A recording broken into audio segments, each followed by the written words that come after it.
Welcome back, party people. You are listening to Crossplay, our video game podcast here at the Whatnauts. It is Saturday, December 12th, 2020, and this is going to be a great show coming up for you. It's actually also going to be our last one for 2020. We will be back in the new year with our Game of the Year discussion. We will tell you more about that down the road. But this week, the Game Awards happened, so we will be diving into that. And since we've been gone the past couple of weeks due to technical difficulties, we are going to be talking about all of the games we have been playing and diving into including Assassin's Creed Valhalla, Cyberpunk, and more. My name is Kyle Springer, and I am joined, as always, by Ignacio Rojas. Hey! And Gino Viteri. What's up, my friends? And Alan Busby. Buongiorno, friends. Buongiorno indeed. Buonasera. Wow. Even though that means good morning, but... Yeah, it should be buonasera if I'm not mistaken. Yeah, I know. That reminds me, you saying buongiorno reminds me of, remember that movie, what's it called? Inglourious Bastards? Oh, yeah. When they're in, like, that fancy party, and what is it? Brad Pitt is like, Gorlami. That's so funny. That part's so funny, dude. I've seen that movie That's like all once. he knows how to say. I've seen it like once, so I think I know what you're talking about. You never seen it? But... Oh, come on. Have you seen it, Kyle? Yeah. Yeah, it was a long time so you know ago. what I'm talking about. Yeah. So how is everyone? We've been gone for a couple weeks because my computer kind of shit the bed. And I problem solved. I was on support with Adobe and Microsoft for multiple days, and they never really figured it out until like the third day. I think it's my graphics card. And I like wait, what? I restarted things multiple times. So long story short, Adobe Premiere was like when I launched the program to edit our stuff, it would just shut itself down. Like it wasn't crashing. It would just turn off. So like you would open up Adobe, and it would just kind of like, would it pop up that loading screen, or would it just like pop up and then just immediately like almost like you closed it out? Like I closed it out, but it would be up for maybe 30 to 40 seconds. Yeah. And that was it. And then Adobe would be like, you know what? Not today. Yeah. So you would get to that screen where you could open up like a video project, and then it would just after that 30 seconds, it would just close out. Yeah. And Weird. so I contacted them. They had no idea. They were like, well, it should be working. It's fine. And they were like, how about you go talk to Microsoft? Because it might be something with your computer. I talk with them, and they're like, well, we don't know. Everything's working fine. Go back and talk to Adobe. And they finally isolated it to my graphics card, that somehow the driver on my graphics card was not playing nice.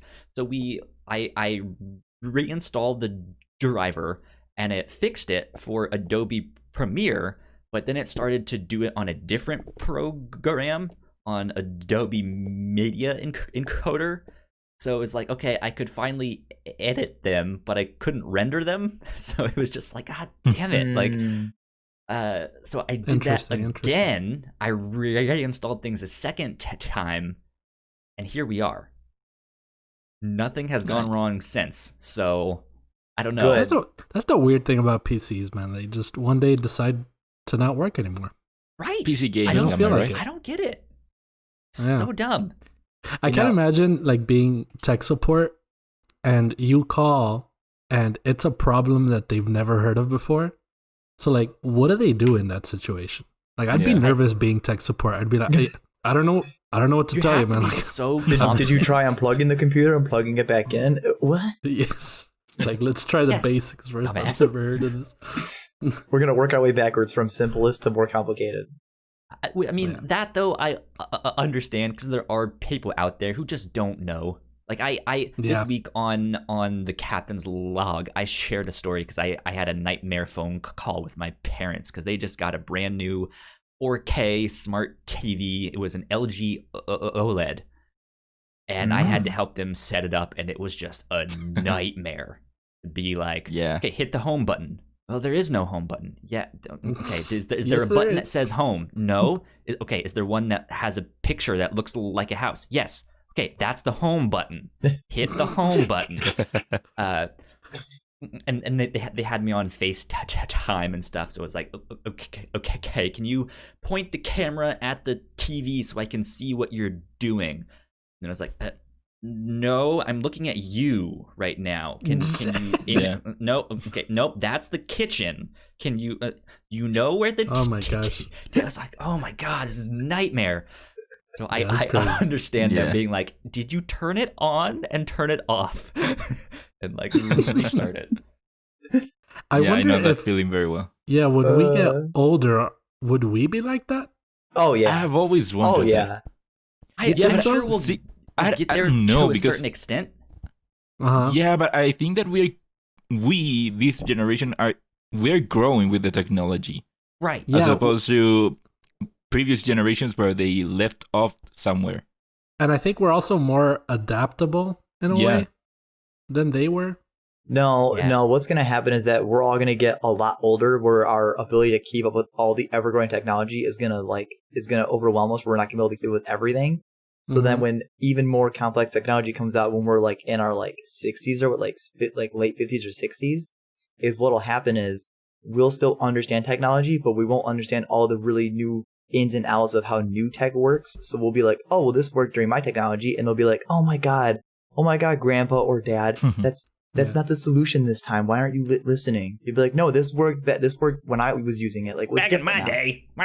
Yeah, I can't Yeah. I can't doubt that would happen. But don't you think also, like, us personally, wouldn't we be up to date with everything new that comes out? Because Yeah, but of there's who so we much are? new stuff coming out every day, though. Like, how can you keep up with everything? Yeah, it's crazy. I mean, you 'Cause guys I'm are older Cyberpunk. than me, so I don't know you about got more you guys. experience on that front. I mean, like, as to what, 3 years adapting. older, 2 years older? You're not much How- younger, Ignacio, right? I'm 22. Yeah, I'm Oh, yeah. 27. So 5 years. Yeah, I'm closer to Kyle's age, I think, than anybody else. Yeah. I mean, I was I'm saying the it old because bogey Kyle here. is way older. I'm 30. How old are Kyle- you, Kyle? Kyle, you're like 29, right? 30, you I'm said? 30 now. Yeah. Oh, dang. 30, wow. Close. damn. Yep. Big Damn. 3-0. My back is hurting. My knees hurt. it. All that stuff. That's when it's No. downhill from here, dude. Dude, the Right. knees always hurt, all right? Come on. They do. They do.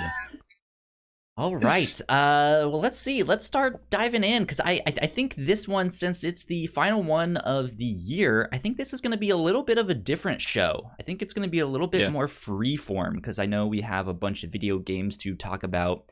The Game Awards happened, all of that stuff. So I just kind of want to catch up with you guys and stuff. So let's Yeah. go to Ignacio first because I think he has some big news to share. Oh, yeah. Well, see, I don't know if I ever mentioned it on the podcast or it just worked out in my favor, but I didn't get a PS5 when it was supposed to launch. They just Yeah. delayed the launch of mine. And so, luckily, I haven't been on the podcast because I didn't want to be here with you guys talking about your PS5 experiences and all that. So everything we worked in still my... could have heard my about favor? Yakuza and stuff. Yeah. I mean, we still, I mean, we still yeah, but- could have heard more about Yakuza. Yeah, but I didn't want to hear your experiences about no load times and all that. I Isn't totally it, feel isn't you, it dude. I totally ironic, feel though, you. that Ignacio was gone for 2 weeks and then he shows back up and now he's got the PS5? Yeah, How I mean that's how why I say suspicious. it worked. It worked in my favor because what Tuesday was it Tuesday? Well, at some point during the week I got my PS5, even though it was supposed to arrive on next Tuesday. Mhm. So luckily I was able to get it this week. I have been able to play with it. I'm still getting used to some of the differences with the PS4. Mm-hmm. For example, one of my main complaints is that you know how on the PS4, the PS button of the controller had basically two Oh. functions. If you Yeah. pressed it, you would go to the home screen, and then if you hold it, you would go to the control center. Yeah, now it's the So- opposite. They switched it. Yeah, and the PS5 is basically But flipped. yeah, and what is the reason for that? Because Dude, I mean, don't I guess know. it does make more sense. Whereas if you in the PS5, if you just press it, you go basically to the equivalent of the control center from the PS4. Yeah. You'd get the cards there, which help you on the game. And so I get it that if you just press it, it feels more natural as a extension of the game, as a help of the game, adding to the game. Whereas if you hold it, it would take you back to the home, which Yeah. you Like completely you out wouldn't of the game. go there much. It still Yeah. messes me up. Like, I'll go to turn the PS5 off, Yeah. and I'll hold the PlayStation button, and I go back to the home screen. I'm like, oh yeah, that's right. Like, I still have that. yeah, I still make Yeah. the mistake sometimes, but you get used to it eventually. I notice myself doing it less and less, so I'm getting more used to the PS5 Yeah. now. I mean, yeah, and there's also some weird things that they change around. For example, it is harder now to close a game or to go. No, it is harder to close a game. It is No, now it's the way same. harder. No, because before you would go to the control center and there was a thing that said close game or close application. Now Yeah, Whereas you mean, now- like, completely close to it. the switcher, Yeah, and then you got hit to go to the switcher. You have to options. select the game, and there in the options, it lets you close the game. You know what It I also- do now to like not do that? Mhm. When I don't want to play that game anymore, and if I'm gonna play something else, I just go to the other game. Yeah, I don't know. I Yeah, remember there being at some point this week where I wanted to close the application. I don't remember why, but I wanted to close it. But See, the I always just hold the PlayStation home button and then go to my home page, and then I just Mm-hmm. hit options like on the game I'm playing, and then just hit X for close application. Like, I've always done that even on the Oh. PS4, so that's just what I've done. I never thought of that. Well, Yeah, I but, always just but do that. there's different but- paths for it. Yeah. yeah, but in that same vein, something that is way harder now is going back to the game. If you go to the home, if you go to any other application or settings or whatever, it is harder now to go back to the game.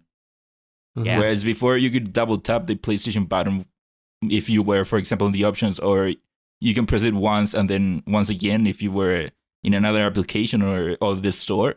Now you have to go to the switcher Yeah. if you want to go back to the game. Yeah, I never use the switcher. The one thing that I want them to, because the stuff that you're mentioning, I can get used to, but Mhm. the one thing that I want them to absolutely fix from the UI is the friends list. Yeah. I haven't That used it. thing is so weird, and I don't know, just like you go to like game, what is it, friend base? What is it, social? I don't know what it even is. No, it's like the friend base, but like that first handful of names Yeah, and then aren't you see even like people in your friends list. you see different parties of people Yeah. that you were in a party Oh. once with or something. And it's Yeah. like, you have to You scroll have to down, scroll to see your down to friends see your list. actual friend. That's weird. I don't know. Yeah, I haven't gotten it there. Done that yet. But there are also some things that it did improve. For example, I think the download section is way better now than it was before, because it does separate downloads from notifications, from errors, which I think Mhm. is Yeah. way better now. Yeah, it's And true. then there's the added stuff to the PS4. For example, the whole tips section. For example, I was playing in Astro's Playroom, and I wanted to complete certain levels. So the thing that I would do was just go to the card of the level, and Mhm. there it would have a thing for if I wanted to gather all the puzzle pieces, or if I wanted to gather all the artifacts. I could go there, and it would show me a video of one of the things that I didn't have. right. Yeah, that and was I- nice. Yeah, that was very useful for it. Way more convenient than just going to my phone and looking it up. Yeah, that's how I platinumed it. Doing that exact thing. Just cleaning everything up with those little tip videos. It was really cool. I still never have used those yet. I feel like that was the best game to use them for Mm. because it's so simple. But like, I don't even know if I haven't tried using it for like Demon Souls or anything like that. Well, the thing is, I don't know if Demon Souls has it, because that will, of course, be a game-by-game case. But we can now go into Astro's Playroom, which I would say that it is really one of the killer apps of the PS5 right now. Yeah. It is It's really a great fantastic. game. Yeah. It is a fantastic game, and it does such a great job showcasing not only the DualSense and the added features of the DualSense, but also the SSD. It is really good at showing you how everything is pretty much instant, and if you go to the cards, you can jump into any level without even having to go to the start screen of the game. If you just want to start it up and go to a level, you can just go to the card of that level. Yeah, it's pretty awesome. Yeah, Astro's Playroom is so much fun. I wasn't expecting that. It is really a game. It's not just a tech demo. It is a game there. Yeah. It's really it made you feel nostalgic for all the other PlayStation. Yeah, it hardware is too. full of PlayStation history. Where Beautiful. you have the renders of the artifacts, which are just pieces of PlayStation history, whether it be the consoles or the accessories or even the game cases and the discs themselves. You would go around levels, and the levels would be filled with references to other games. You would Mhm. just see the Astros basically acting out a game from the past. I have seen so many, and I've just gone through 2 worlds, and there have been many. And there have only been, I think, only 2 references, which I didn't get. Mm-hmm. It's nice. It's nice, Ignacio, hearing you in the honeymoon stage of PS5. Yeah. But yeah, Astro's Playroom is great. Yeah, it is really great. It is a fun game. Yeah. How long, Yeah. Gino, did it take you to platinum it? How many hours did it take me to platinum it? Probably Yeah, just like I would say ballpark. probably I played 8 or something. 8 hours, 8 8 hours? to 10. Okay, that's not bad. Yeah. 'Cause I played it and beat it, but I was just like, I don't Mhm. know if I really want to. Like, it seems like there's a lot of those puzzle pieces and stuff. I was just like, I don't know. Oh if I no, really like, wanna... yeah, Kyle, I thought the same thing. I was like, I don't know how everyone's platinum when this is literally the day it came out. Right. And It's so easy though. yeah, I Yeah. went to go do it. I was like, you know what? Let me try it because everyone's like easily getting it. So Right. Yeah. I beat the game naturally, like without trying anything. Naturally. And then I went in. The good thing is that you can jump into every level to Mhm. find what you've missed. Even Right. every And- section. Yeah, Not even just and- every level. yeah, every section of every level too. And I did the tip videos, Gotcha. and it took me once I started doing that after I beat the game. It probably took me like 2 hours to clean everything up. Okay. Good So- stuff then. That's definitely an easy platinum. Yeah. Well, I was gonna Yeah. say, I think it only took me maybe like 4 hours total to platinum Astrobot. Like I like booted up like the evening, and like before I went to bed, I was done. There I you go. mean, even Astros, since it is so good at the whole PlayStation history stuff, it is so much fun trying to get everything in the game, because everything is just, you get something that if you have had history with PlayStation, Yeah. it will bring you nostalgia. It makes it so much more fun platinuming the game. And there's also like Kyle, there's like 10 trophies in that labo room where you just Mhm. like go to like look at things in that room, and it gives you a trophy. There's like Interesting. easy stuff Okay. like that. But Yeah. yeah, if you're trying to platinum Miles, then Astro is nothing. Gotcha. Yeah. Yeah, I don't want to platinum Miles. What? Really? Huh? No, I saw like what is it? I saw 100 combo. I was like, It's I so don't- easy though. It's so simple. Yeah. Is it? Yeah. Yeah. Oh yeah. So what you do with that one is put it down to easy, and then Uh-huh. in that mode, it doesn't reset your counter when you get hit. Oh. So- So you Okay, just so really go quick, so into one Kyle- of the bases, and yeah, you Mhm. just bam, bam, bam, bam, bam. Kyle, you know the one crime where the person's in the truck and all those like raft like prison guys are all rushing the truck, right? Mm-hmm.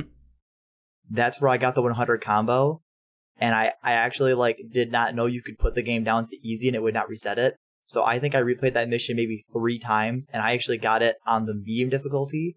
And when I was Nice. looking up other trophies, it was like like, yeah, you can just bump the game down to easy, and your combo doesn't reset when you take damage. I'm like, what? That's awesome. I did not know that. I was like, Yeah. wow, that would have made it way easier than the bullshit I did. Yeah, it's not. I hated having to difficult get at all. no. The worst part is the New Game Plus trophy because you can't skip most cutscenes. Yeah. Wait, do you have to play through New Game Plus to get Yeah. the platinum? That's the other thing, Yeah. that I saw. Shit. You have to. To be It's fair, also the not game a is really long- short. It's not a long game. Yeah, it's like 6 hours. Yeah, but you're still Yeah, it going takes- through all the game. No, even if you're not even doing anything and you're just skipping cutscenes and going straight from objective to objective, you can beat New Game Plus in maybe like 3 to 4.5 hours. The Yeah. part that takes a while is you can't skip most cutscenes. Like, why? Because knows? they're so Like, good. You'll be in a cinematic they'll and you'll be like, patch okay, it cool, and in. you'll pause it, and the game won't let you skip it, and you're like, well, okay, I guess I'll just be on my phone, I guess. Dude, now that we're talking about Spider-Man, since we don't have this here in the notes or anything, but what do you guys think about all these castings for the Spider-Man 3? Oh yeah. It's I wild. feel like they're fake. I feel like No, a lot of uh, them can't be true. I feels- I really don't think they're fake. I am worried though because Spider-Man 2 with Andrew Garfield was just bloated. Like it had so much and so many characters that I really don't think it, like this could be bloated with a lot of stuff, but I'm also wondering if a lot of these things will be just cameos. But I don't think it will be bloated because I don't see Kevin Feige letting it be bloated. Right. Because Yeah. he's still playing a part on it, and we saw Endgame. Endgame also had a ton of characters, and That's true, that yeah. didn't feel bloated. Yeah, but it had a lot of build up going into it. This movie, like, kind of does not as much. Yeah, we Yeah, at I least mean, but don't know I- like what the situation is for this Yeah. third one. It will probably, well, it obviously will have to be multiverse stuff because Yeah. Yeah. now we know that Doctor Strange and the Multiverse of Madness will be tied to Spider-Man 3. Mhm. God, Yeah. man, it's just so. We know that freaking cool. WandaVision will be tied in somehow Yeah. too. So yeah, Yeah, so I it's don't- that, and then they also cast. I don't remember her name. I think it was Sochi something. Sochi Gomez, I believe. As America Chavez. And I think she's gonna be in the Doctor Strange movie, and America Chavez's power, she's basically strong enough to punch a hole in reality. Holy shit. Mm. Yeah. Okay. So. And also, the Yeah. Miss Marvel from the show is also going to be in Captain Marvel, isn't she? Yep. Yeah. That's She'll be cool. there.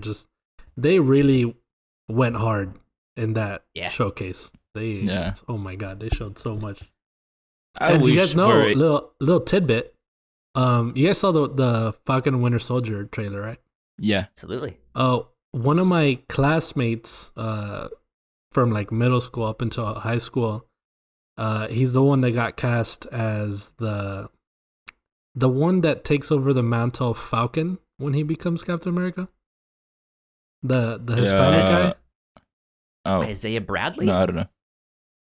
Isaiah Bradley, is that what it is? I think that what's his name?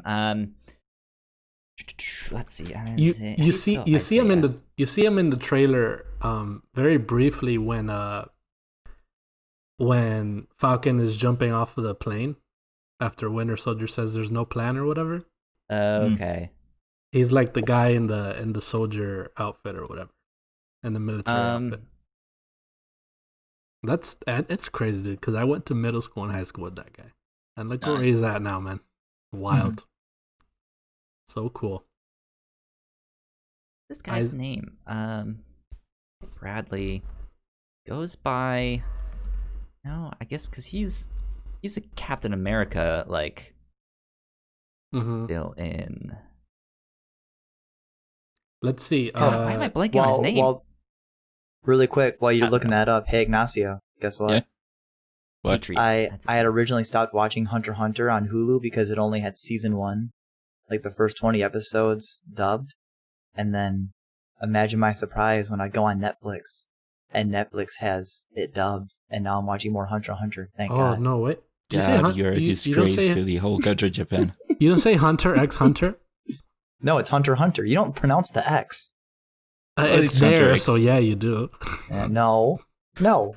Or then you say Tomato, Hunter tomato, times guys. Hunter times Hunter. Is it Mike Over- or is it Mick? I mean, come on. It's Hunter Nah, squared. no, dude. Over here, it's Hunter X. I'll say I know. I That's hear. a I good hear. I always hear it called Hunter x Hunter. But no, yeah, Yeah, I'm no, watching it. the Oh, name- dude, Hunter, it's so good. one. It is where, Hunter x where Hunter. were we? We I were don't know. talking about Miles You were talking Morales. about Miles Morales, yeah. I think Stuff. Yeah. let's move on to Assassin's Creed Valhalla, Kyle. Or unless Okay. you want to talk about more, Ignacio. What you have other things? I mean, I have a ton There's of a things to lot. talk about. I don't know if you want to hear it. I don't know. That's it. You see, you have Before written we here Kingdom move on Hearts. to something else. I just at least want to get in that I am also playing Spider-Man Remastered. I started okay. playing Yeah. that with my girlfriend because I've been like slowly getting her into comics and stuff, and I was like, oh, okay, I think it's time we jump into Spider-Man Remastered, and that's been a lot of fun. But yeah, Nice. There Did you you go. see that they dropped the performance mode for remastered as well? Performance RT. Yeah, Wait, performance RT for remaster as well. that's wonderful. That's Yeah. awesome. Yep.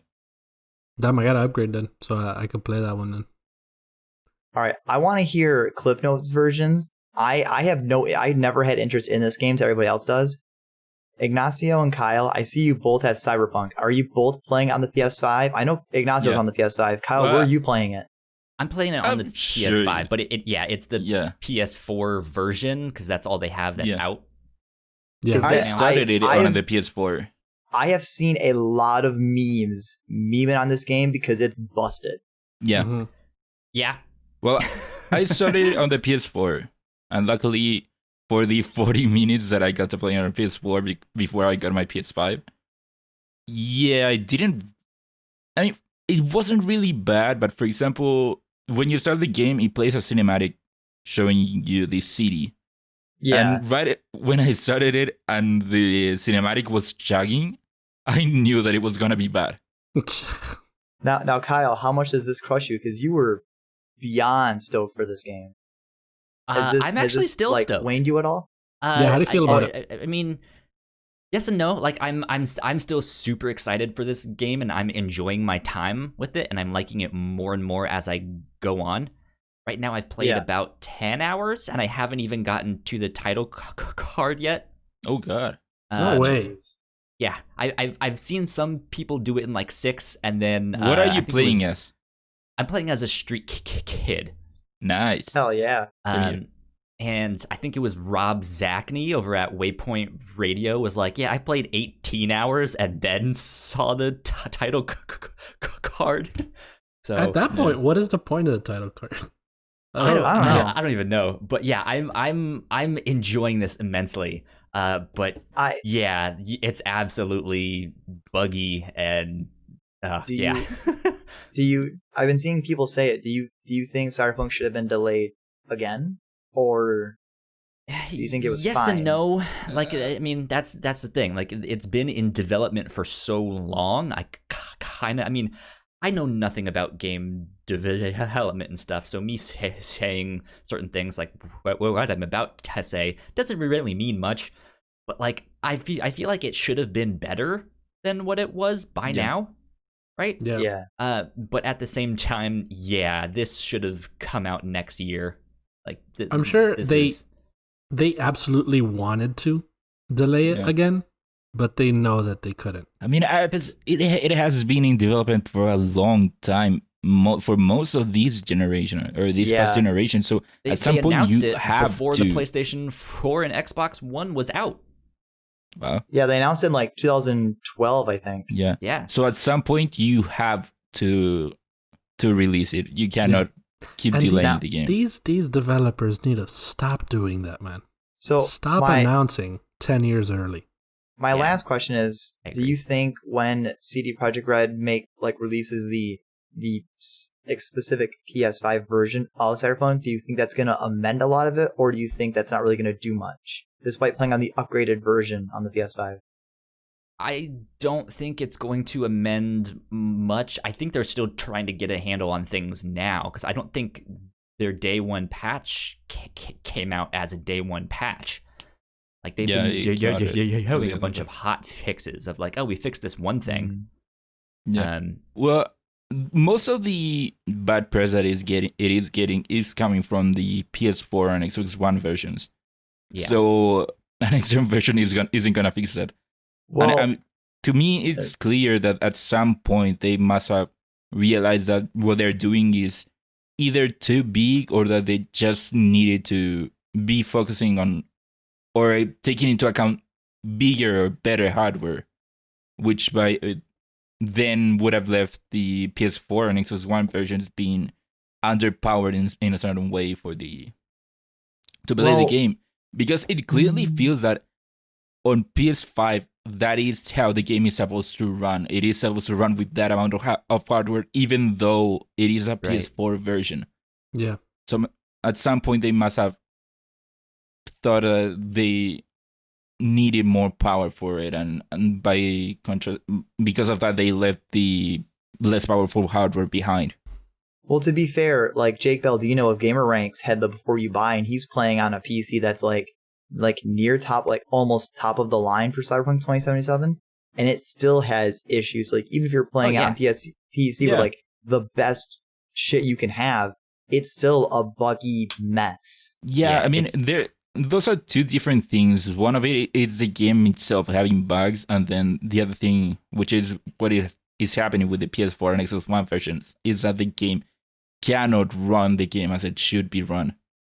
Those are two different things. Yeah. Whereas, for example, I'm now playing it on a PS5, and I've had a crash that I don't think it should have happened, and that's shows you the nature of how buggy it is. 3 or 4 times, and I've had some, which is super depressing. Bugs. Yeah, or how if you, for example, when you go loot a body or you look at a weapon, it shows you like the name of the weapon, and then it shows you an overlay of what the weapon is. Right now, I was playing, and that was flickering in and out, where I couldn't select the weapon to pick up from the ground. Yeah, I think I'll pass on this one. Yeah. It's super depressing though to hear Cyberpunk have so much hype for so long and then kind of have like a what I would kind of call like a deflated release where like, yeah, it's out, but I mean, yeah, you have your game. Well, the thing is, I think that there is still what people were getting mad about, that's still in the game, but the problem is that the bugs are dragging it down. Yeah. So I think that you should maybe wait for a PS5 version in the future, which I think it would be that's what I'm by then running way better, and you will get the experience that it should be. I'd rather I don't think it's necessarily a fault of the game, of what's in there game-wise. It's just the bugs. But you mentioning hype, Alan, I have a question for you guys. Bugs and all that stuff aside, was the game itself worth the hype? I didn't play it, so I can't speak on you that. mentioned hype. I haven't played enough to say either way. What do you think, Kyle? I'm also just a big Cyberpunk fan in general, like of the genre. So I'm really enjoying it so far. However, I mentioned Waypoint Radio. I know their review was like it kind of falls flat. I haven't really felt that yet, because I think things are just getting started still. And I'm still like, okay, like what is this? I like this. Where's that? Like I've had fun exploring, but I've also I felt like I've only been doing the main things so far still. So I haven't got a chance to explore all that much. The city is absolutely dense. There's just the streets are narrow. There's people everywhere. There's cars. The buildings are super tall. Like it's so complex in the way the city is built, and that it's kind of just like, wow, like for them to make something like this. Wild. Yeah, from what I'm seeing, aesthetically, the game looks pretty awesome. It has that sort of what is it, Ghost Runner? What's the Ghost Runner? Yeah. But it is Yeah. cyberpunk style. aesthetic. Yeah. Yeah, like the Cyberpunk is the a movie. genre. Is that what it's called? The movie, is that what it's called? Ghost Runner? No, Ghost in the Ghost Runner Shell? is the game that what you're- came out. Thinking of No, Ghost the in one the with Shell Ryan would be Gosling. Ghost The one with Ryan Gosling. For some reason, Ah, I that's don't. Blade Runner, For some Blade reason, Blade Gino, Runner. which You're is making a me think of like punk. it's an Yeah. anime, The movie. Ghost in the Shell, but I know that's not what you're talking about. Yeah, but like, But I'm so not like, thinking of Ghost in that. the Shell is all also of a those are cyberpunk basically cyberpunky. anime. Yeah, cyberpunk Yeah, is so, a like, genre. exactly. So like seeing cyberpunk or something, it being a genre, can sometimes might get tiring seeing it. But I think the way that cyberpunk does it is it pulls it off very well.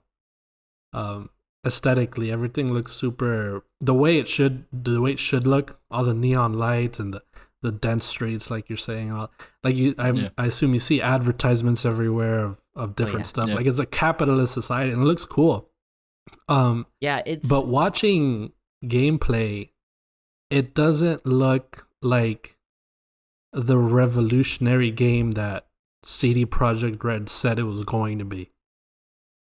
so one last thing about the aesthetic and the way it looks. Yeah, it's absolutely like top of the line like cyberpunk aesthetic.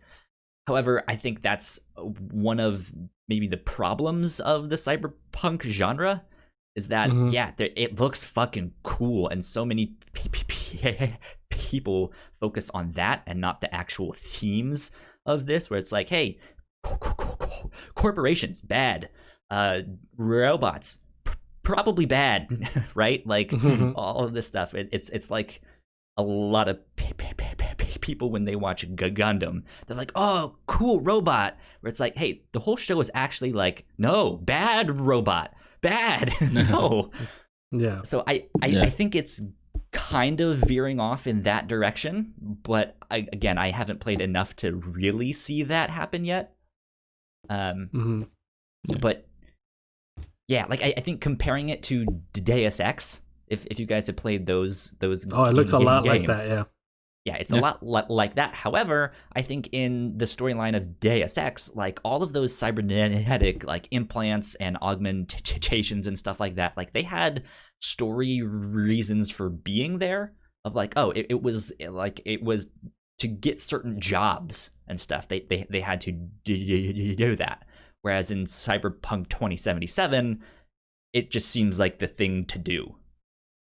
Yeah, that's one of the things that I like about the world of Cyberpunk is that there's all these crazy technologies that, since it is so far in the future, it feels like they adopted it as something from the day to day.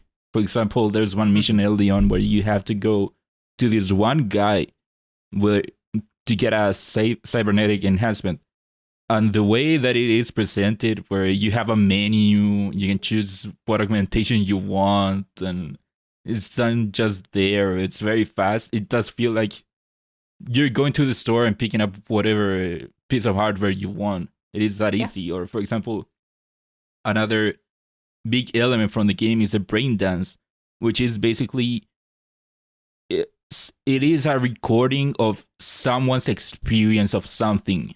For example, the way that it is used is that, or how it is shown to be used is that it is used on like strip clubs where the client would go choose a girl and they would get into this hardware of the brain dance and they would experience like a recording of someone being with that girl, and you feel the emotions and the excitement, and it's basically having sex without having sex. And it's such a cool thing, such a cool technology, how complex it is, where you can feel the person recording the event. You can feel of the emotions of that, but it is just used on this one thing. You just go to a strip club and you just put it on. That's one of the things that I like about the world is that all of this futuristic tech, it was just adopted and is something from the day to day. Nice. That's cool. Yeah, I mean, I've gotten to the point where I've met Keanu, and stuff like that. So that stuff is starting to be interesting. But Gino, I think you were getting at the thing of like, hey, they promise this like next gen revolutionary game, and it doesn't really seem like that. Yeah.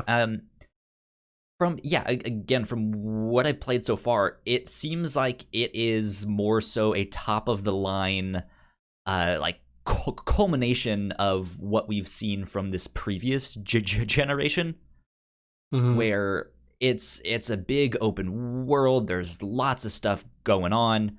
There's the like detective mode thing like you see in Batman Arkham and stuff like that. The whole Keanu thing is similar to what they did with Joker in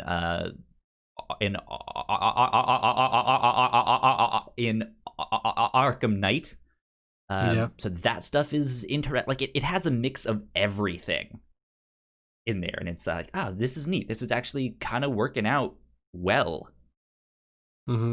So I don't know. Yeah. So another last and probably the most important question on this game is how do you customize your genitalia?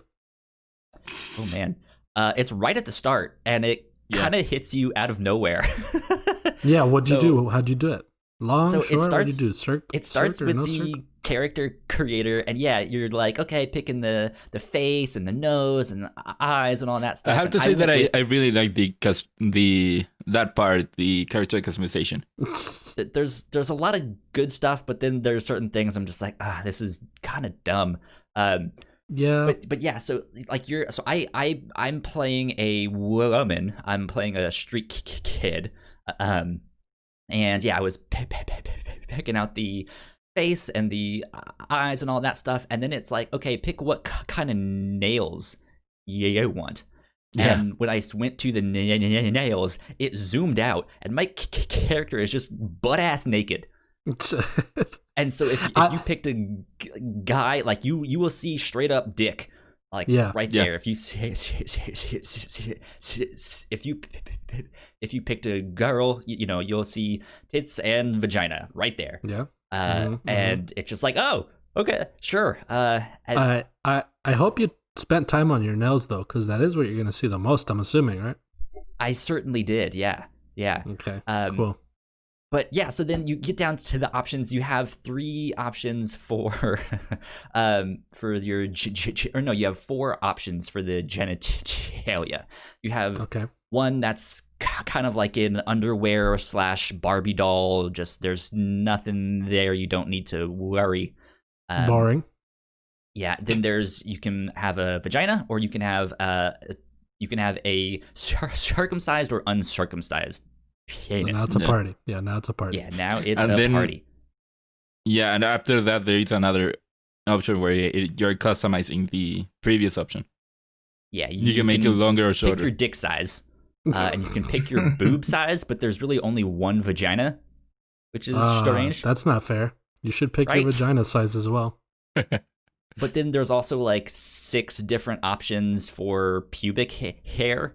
You can have a lightning bolt. You can have a hair, like a full bush. And what did you guys pick? I think I did the landing strip. The landing strip? No, I left it with nothing. And you had a vagina, right, Kyle? Yeah. What about you, Ignacio? No, a penis. Yeah, a penis. But were you? Yeah. I think I wanted to do. I think, to be honest with you, I wanted to do a woman with a penis if I customize like that, because like it's funny, like when you're switching to it, because I've seen people do it. When you switch to the penis, it like jiggles. Yeah, it flops. Yeah, like it swings around. That's pretty funny. I really hope that you see it in the game at some point. So because why else? Well, all right. So I will say, so I have 2 things to mention with that. First of all, there is supposedly a bug that if you have a dick in the game and you get on a motorcycle, sometimes you're just dicks out on the motorcycle. That's not a bug, dude. That's on really purpose. Funny, right? That's on purpose. But there is a moment in the game. I'm not gonna say what happens, but yeah, you wake up and you don't have any clothes on, or at least my character didn't. And it was like, okay, now go get some food, go get some clothes on, and all that stuff. But all of those things were optional. I could just walk out butt ass naked of my apartment, and so I kind of did. I was like, okay, I'm gonna put pants on, but I'm gonna walk out topless. Like, what does that do? Nothing. Nobody reacts. No one does. And so I was like, that's kind of lame, but kind of fine, I guess. I don't know. Ultimately, what you can do is you get clothes in the game, like different outfits to customize your character and stuff. And the weird thing is that everything is armored. So as you go through the game, you get stronger stuff, but it's not like you get cooler outfits per se. You just get random stuff. So you might have a stronger t-shirt. Yeah. Like you might get a stronger t-shirt, or padded booty shorts that have 39 armor. And it's just why is this a thing? But if you don't want to wear them, you don't have to. So yeah, you could technically play the whole game naked.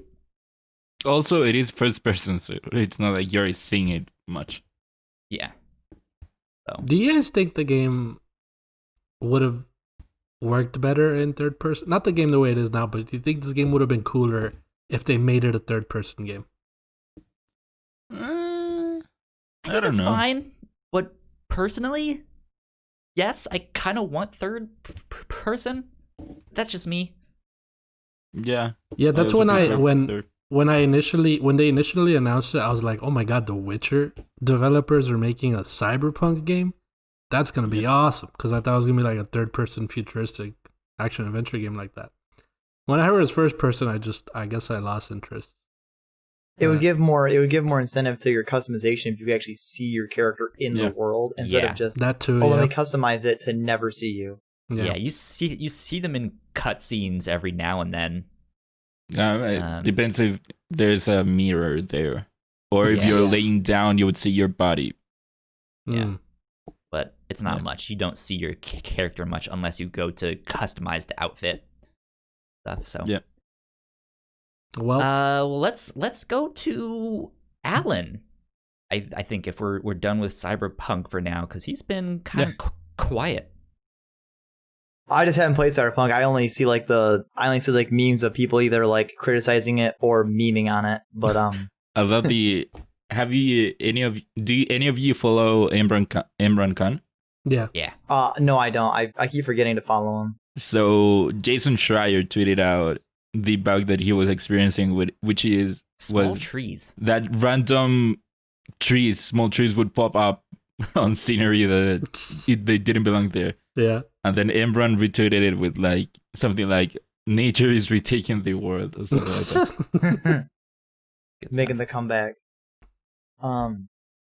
Well, I actually haven't played a whole lot. I'm actually a very guilty person. I literally have Demon Souls sitting in my PS5 console, and I still have yet to even boot it up. Oh man. I'm sorry, Demon Souls. I want to play you, I swear.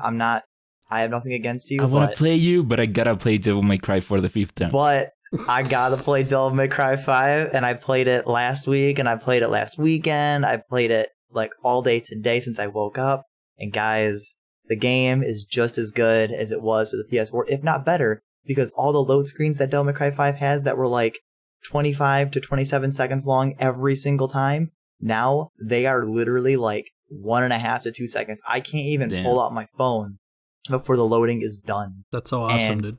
And it just ruffles my jimmies every single time. Now, are you playing it on your second copy or your third copy? Okay.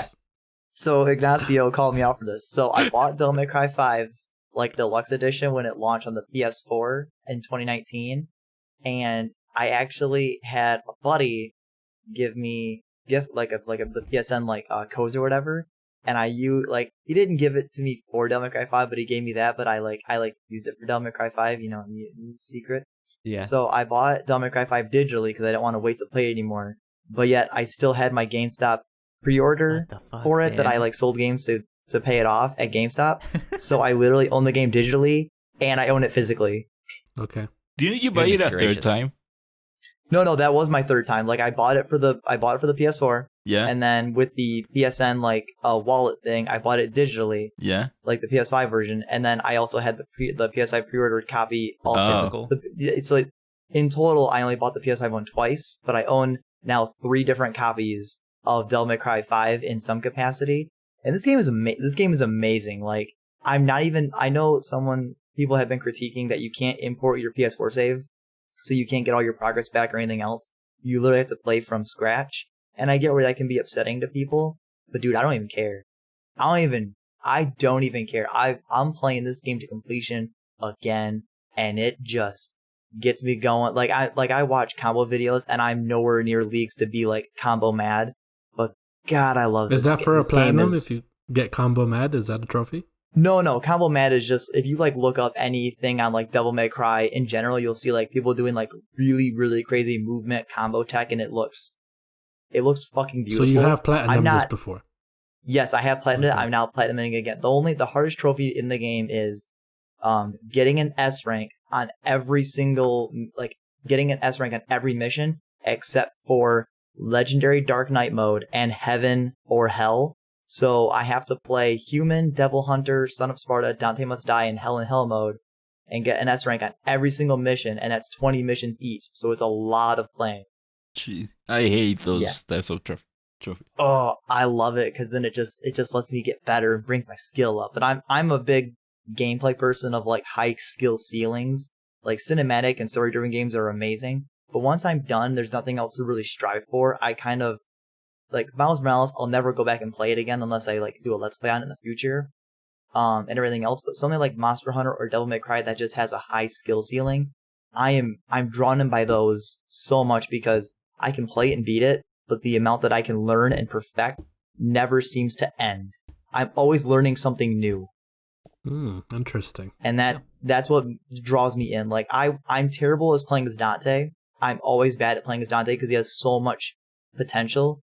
And I'm actually learning new combo techs on the Devil May Cry 5 PS5 version that I never even thought to try on the PS4 version. So even playing the same exact game, same level, same everything, I am still learning over a year later. That's good. Interesting.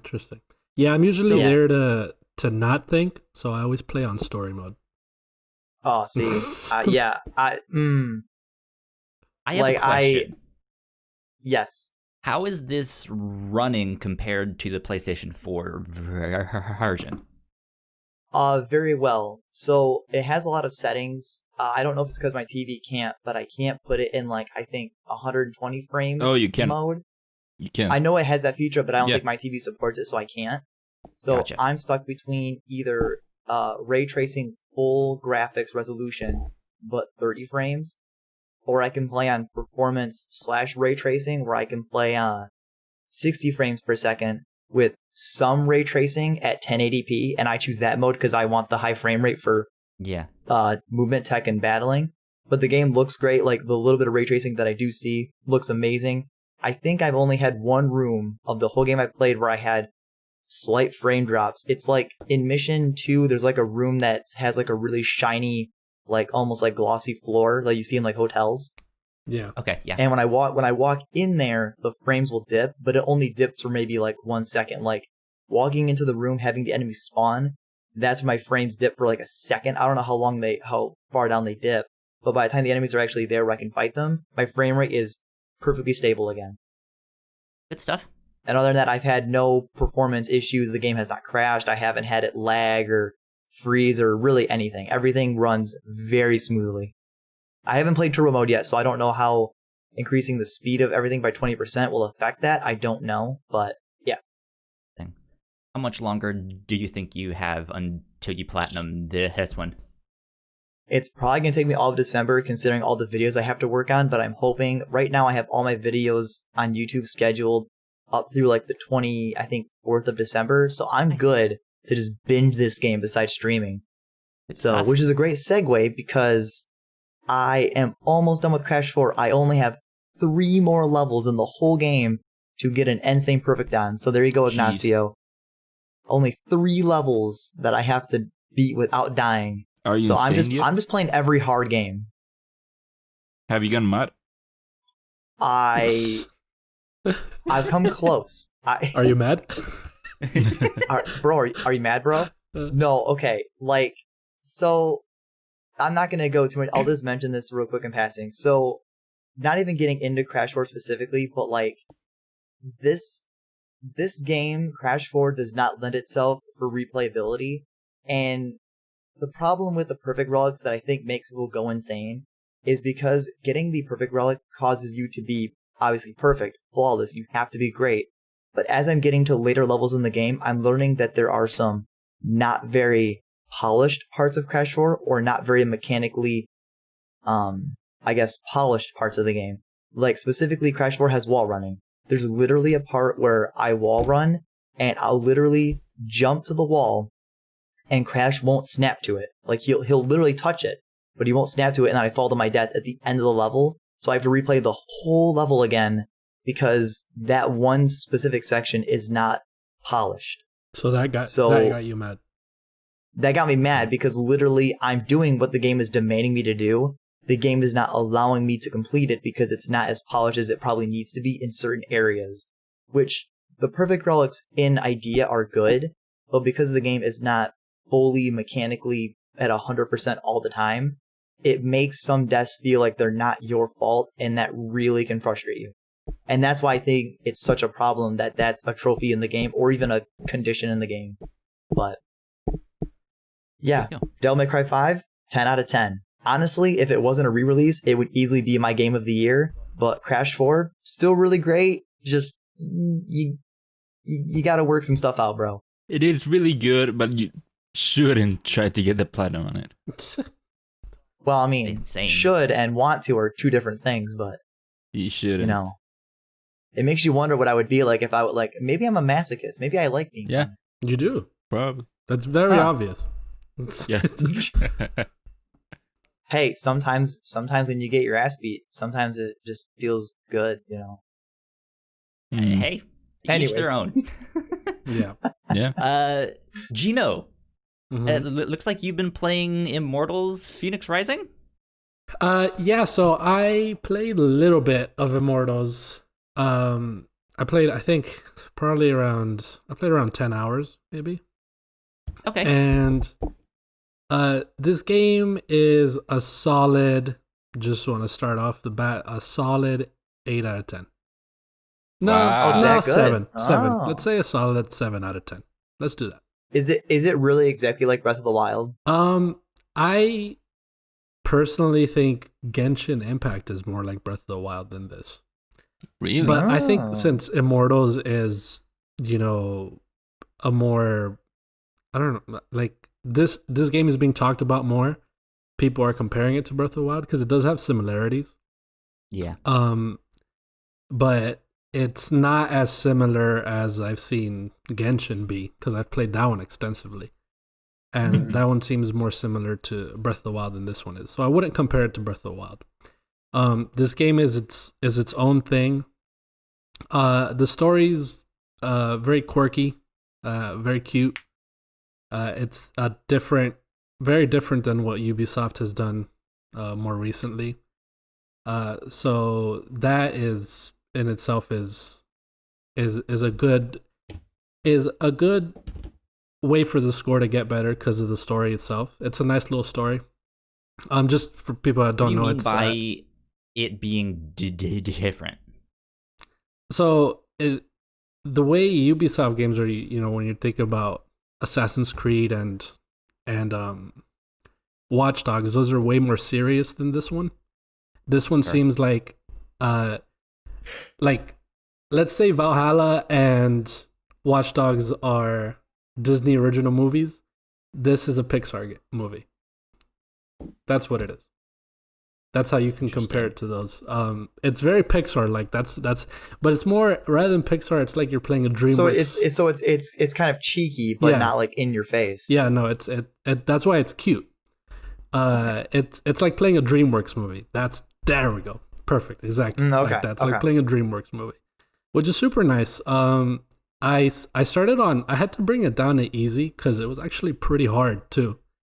Playing on normal, I feel like it throws you into the open world, and there's a lot of things in the world that you are under leveled for in the beginning, and it doesn't tell you that, and it doesn't show you because you don't have levels or anything like that. You just get better gear and all that kind of stuff. So those little things made me bring it down because it was way too hard, and it got kind of annoying because when I switched to easy, it became too easy.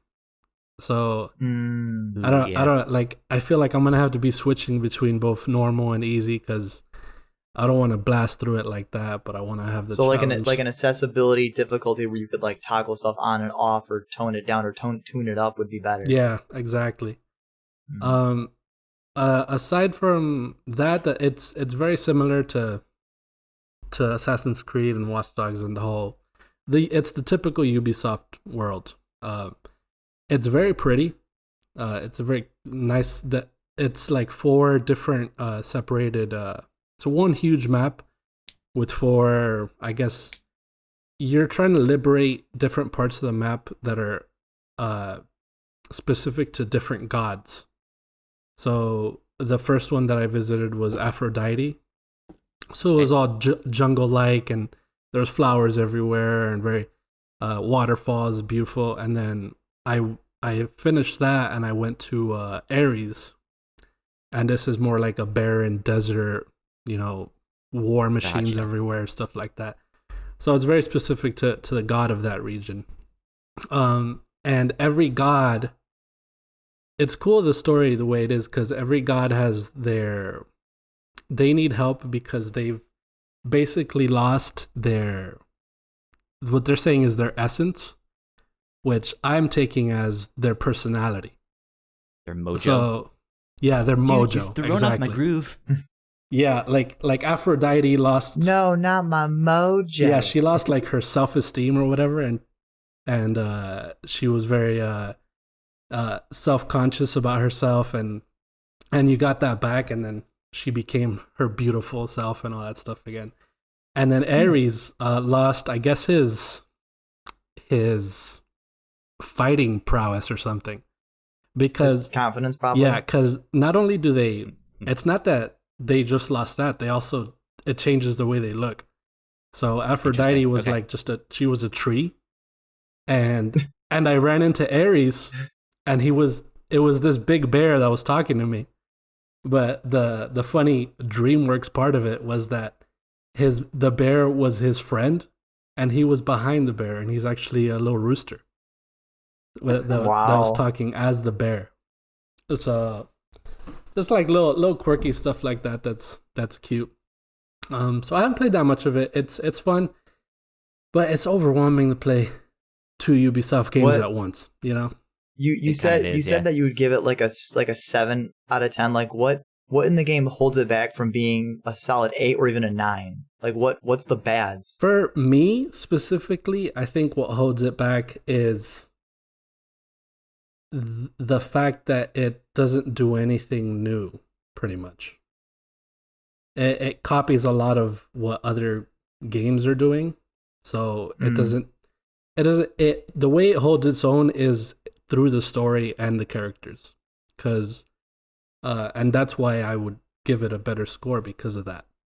But aside from when it comes to gameplay and mechanics and all that stuff, it copies Assassin's Creed, it copies Breath of the Wild, and it's copying good games.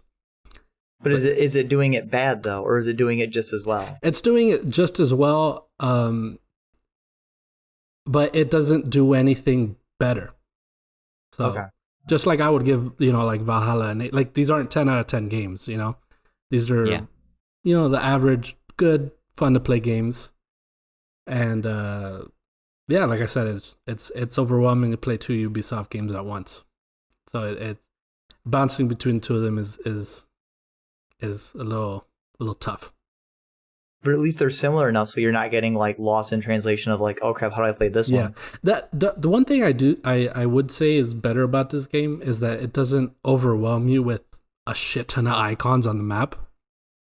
Oh, good.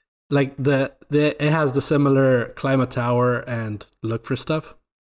But the way this one works is that you have your binoculars when you get to the top of the tower, and then you yourself like the controller vibrates when there's something close in your binoculars that you're looking at, and then you can mark that and it shows up on your map. So okay, so that's similar to Breath of the Wild where you'd get to the top of the tower and you'd use your camera. It wouldn't do that, but you could mark stuff you'd see in the distance. So it's similar but in its own spin. Yeah, exactly. Yeah, so it does everything that these good games are doing, but it doesn't make them any better per se, you know? But that still makes this a great game though, because it's copying great games. Yeah, exactly. It's a good game, not anything freaking incredible. But I would recommend it if you don't want the seriousness and expansiveness of all the other Ubisoft games, because this one's definitely more I guess for a beginner of these kinds of games. It's definitely because I've been thinking about buying Immortals, but I wasn't quite sure about it yet. Yeah, no, it's another thing that it copies that I'm just realizing now about that it copies with Breath of the Wild is the what are the things in Breath of the Wild, those little puzzle dungeons or whatever they're called? The shrines. It has that. These literally are those. Okay. Yeah. They're called what do they reward you with though? They're called Gates of Tartarus or something. And they literally reward you with stamina. Wow. Yeah. Okay. Like you get like these Zeus's lightning at the end of those puzzles, and the more you collect, you get more stamina and stuff like that. So sounded very Breath of the Wild. Yeah. So thinking about that now, yeah, people are comparing it to Breath of the Wild, rightfully so, because it does a lot of stuff like that. But like when you're looking at these games and you see the stamina bar that's similar, the gliding that's similar to Breath of the Wild and all that stuff. So, but it's good though, because that gives players that are on the Switch a Breath of the Wild game if they don't want to buy a Nintendo Switch. So that's good. I told my sister, because she was obsessed with Breath of the Wild, that she should play this game because she'll probably like it just as much. So it is a good game for someone who doesn't play that many games like that. It's a good game to sink your teeth into. All right. When you were mentioning you were playing 2 Ubisoft games at the same time, do we want to move on to Valhalla or Ignacio? Did you have like much of an update for Yakuza and stuff like that? Oh yeah, I have a lot to say about Yakuza. Cool. I know I've been seeing you play a lot of it on a PlayStation. So I say we bounce back to Ignacio then, because I have a lot to say on Valhalla, and since Gino's been playing it too, that might be a lot. So let's head back to Ignacio. Cool. So last time I talked about Yakuza, I wasn't really feeling the game much. It wasn't vibing with me. You mentioned that it felt like a step back. Yeah. Now some 20 hours, give or take, maybe more hours after that, I really like the game. Okay. So even the combat's warmed up to you. Yeah. Well, for example, the combat did start vibing with me way more later as you start getting more attacks and how you start to understand the whole different enemies have different weaknesses, so you have to start playing with that, or how some characters have healing abilities, so you start doing that, and how the more that you get used to the combat, the better flow that you have with it, which for sure helps out a lot. Yeah. My other problem that I had with the game was that I wasn't really feeling this story, and that's because. So one thing that the Yakuza games all share is that this story will always somehow involve you getting in the middle of some Yakuza fight or some Yakuza Right. conspiracy or something like that. Every game eventually gets there. And so I would say that the Yakuza games in general have, think of it like climbing a mountain. And then at some point you get to the whole plot thing and the twists and turns like that.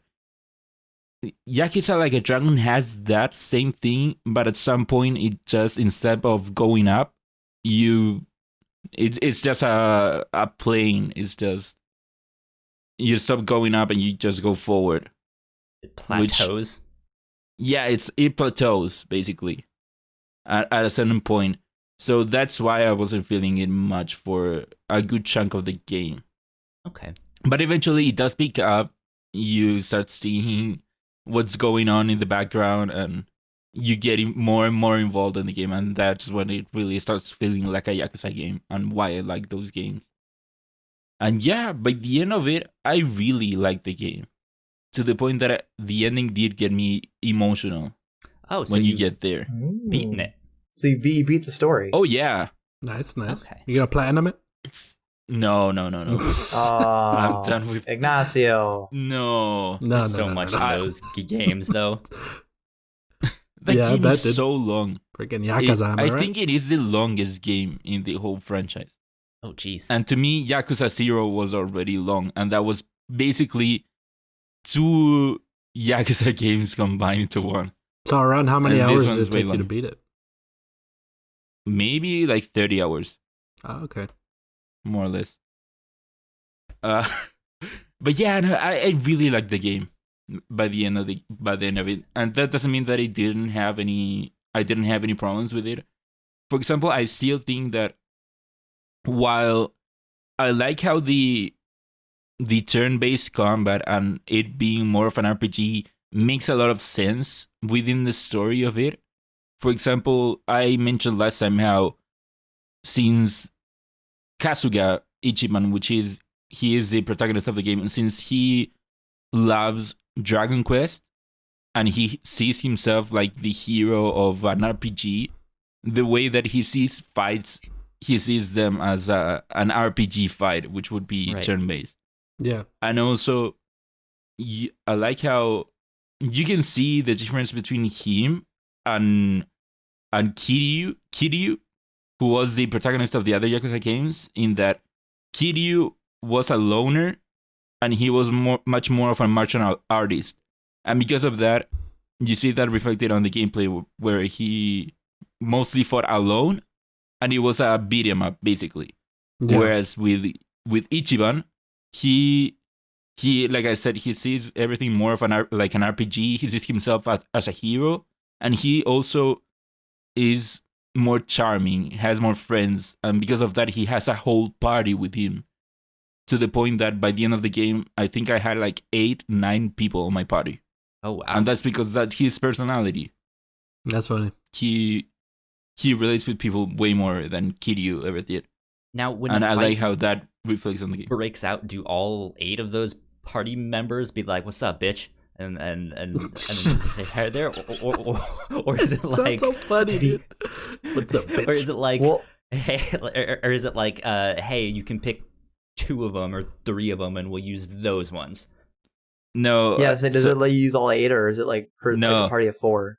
Well, it is a party of 4, and you have to have Ichiban in the party, but you can Okay. switch up whoever is in the party even during the fight, Gotcha. Ooh. which I really Gotcha. like. But That's neat. story-wise, it is supposed that everyone's coming with you everywhere. What's up, bitch? And I love how when you're fighting, say, a boss or whatever, it is one person versus this whole group of regular people That's funny. fighting. Like Yeah. Ichiban comes up to the boss, and it's like you're ready to fight, and like all of his party members just kind of like step out from behind him, and it's like, Yeah. oh, And fuck. then when you beat the whoever, the cutscene after that is everyone tired from the fight. That's funny. Everyone got a That's beating. funny. But So yeah, when- and Oh, Sorry. go ahead. No, you go ahead. I was about to ask if you thought this was a good jumping on point for people who have not played the Yakuza games before or have not played many of them. That was my question. Yeah. Yes and no. Yeah. I on one part, yeah, because Ichiban is his own character, and for the most part, you don't interact with characters that came before. But the reason as to why I say no is that it is still the same general area of the other games. You even go to the same two towns that the other games took place on. And since you are in the same area and whatever happens in the game, it is connected to the other games in a certain way, you kind of feel like you are jumping into the end of something. You are jumping into the beginning of something with Ichiban and his whole crew, but you're also jumping into the end of something because you have the story involves the Tojo clan, which is a huge part of the other games, and basically this is you at the beginning of the game. You learn that a certain character betrayed them, and because of that, they are no longer there. They had to disband. They were the new laws that were passed drove them out of the whole area where they were, and so you know that because of that, you know that the characters that you knew before got affected by that. But then by the end of the game, it starts to connect way more to that aspect of the whole Yakuza story. Gotcha. You interact more with the Tojo clan and with the Omi alliance, and you spoilers for the game, you do meet the head of the Tojo clan, and you get updates on what happened to him and what happened to the other people. And you also, another spoiler for the game, you do meet Kiryu, which is a huge thing since he, at the end of Yakuza 6, everyone thought that he was dead, and oh shit, and he had to go into hiding, and so it is a huge deal that he popped back up. Interesting. And that he's interacting with these other people. It sounds like the game does a good job of legacy in the sense that, like, hey, there is a lot of stuff that came before it, and we'll plant enough seeds to get you interested in case you want to explore that. But hey, we are starting something new, so you don't need to check it out, but it's there if you want to. Is that right? It's that thing where if you play this game, you're fine, but playing the ones before it just adds like me and Kyle and Gino playing it, seeing Kiryu would be like, okay, yeah, cool. But Ignacio, you seeing Kiryu is like, oh shit, dude, Kiryu is in this. Yeah, but I still think that it would be better if you didn't start with this game because you are kind of expected to understand how the Yakuza world works, what the Tojo clan is, what the Omi alliance is, like the patriarchs and the captains and all that stuff. And also, another spoiler for the game, stop spoiling it. Both the Tojo clan and the Omi alliance get disbanded at the end of it, which is a huge deal. But if you didn't play the other games, it would probably not mean much to you since you've never had an experience with them. Aside from the importance of the story, is it a fun game to play? Yeah. As the first Yakuza game? As a first Yakuza game, yeah. But aside from the importance of the story. For the story anymore. Ignacio's spoiling the whole thing. I still think that this isn't the best Yakuza game to start with. But I want Yakuza 0 is still the best one to start with. Okay, I see. Interesting. Yeah, because you get way more out of it if you start with Yakuza 0 instead of just 7. Yakuza 0 was made to be a starting point for people. Right. So I think that's the better one to start. And good stuff. Yeah, also one last thing that I wanted to mention is that even though I did by the end of it kind of enjoy the turn-based aspect of the fights, I still think that it does take away from a lot of the emotions of the moment. A lot of the, for example, I mentioned this last time, where you finally got to fight this one guy that when you get to it, you're like, yeah, I finally be able to kick his ass.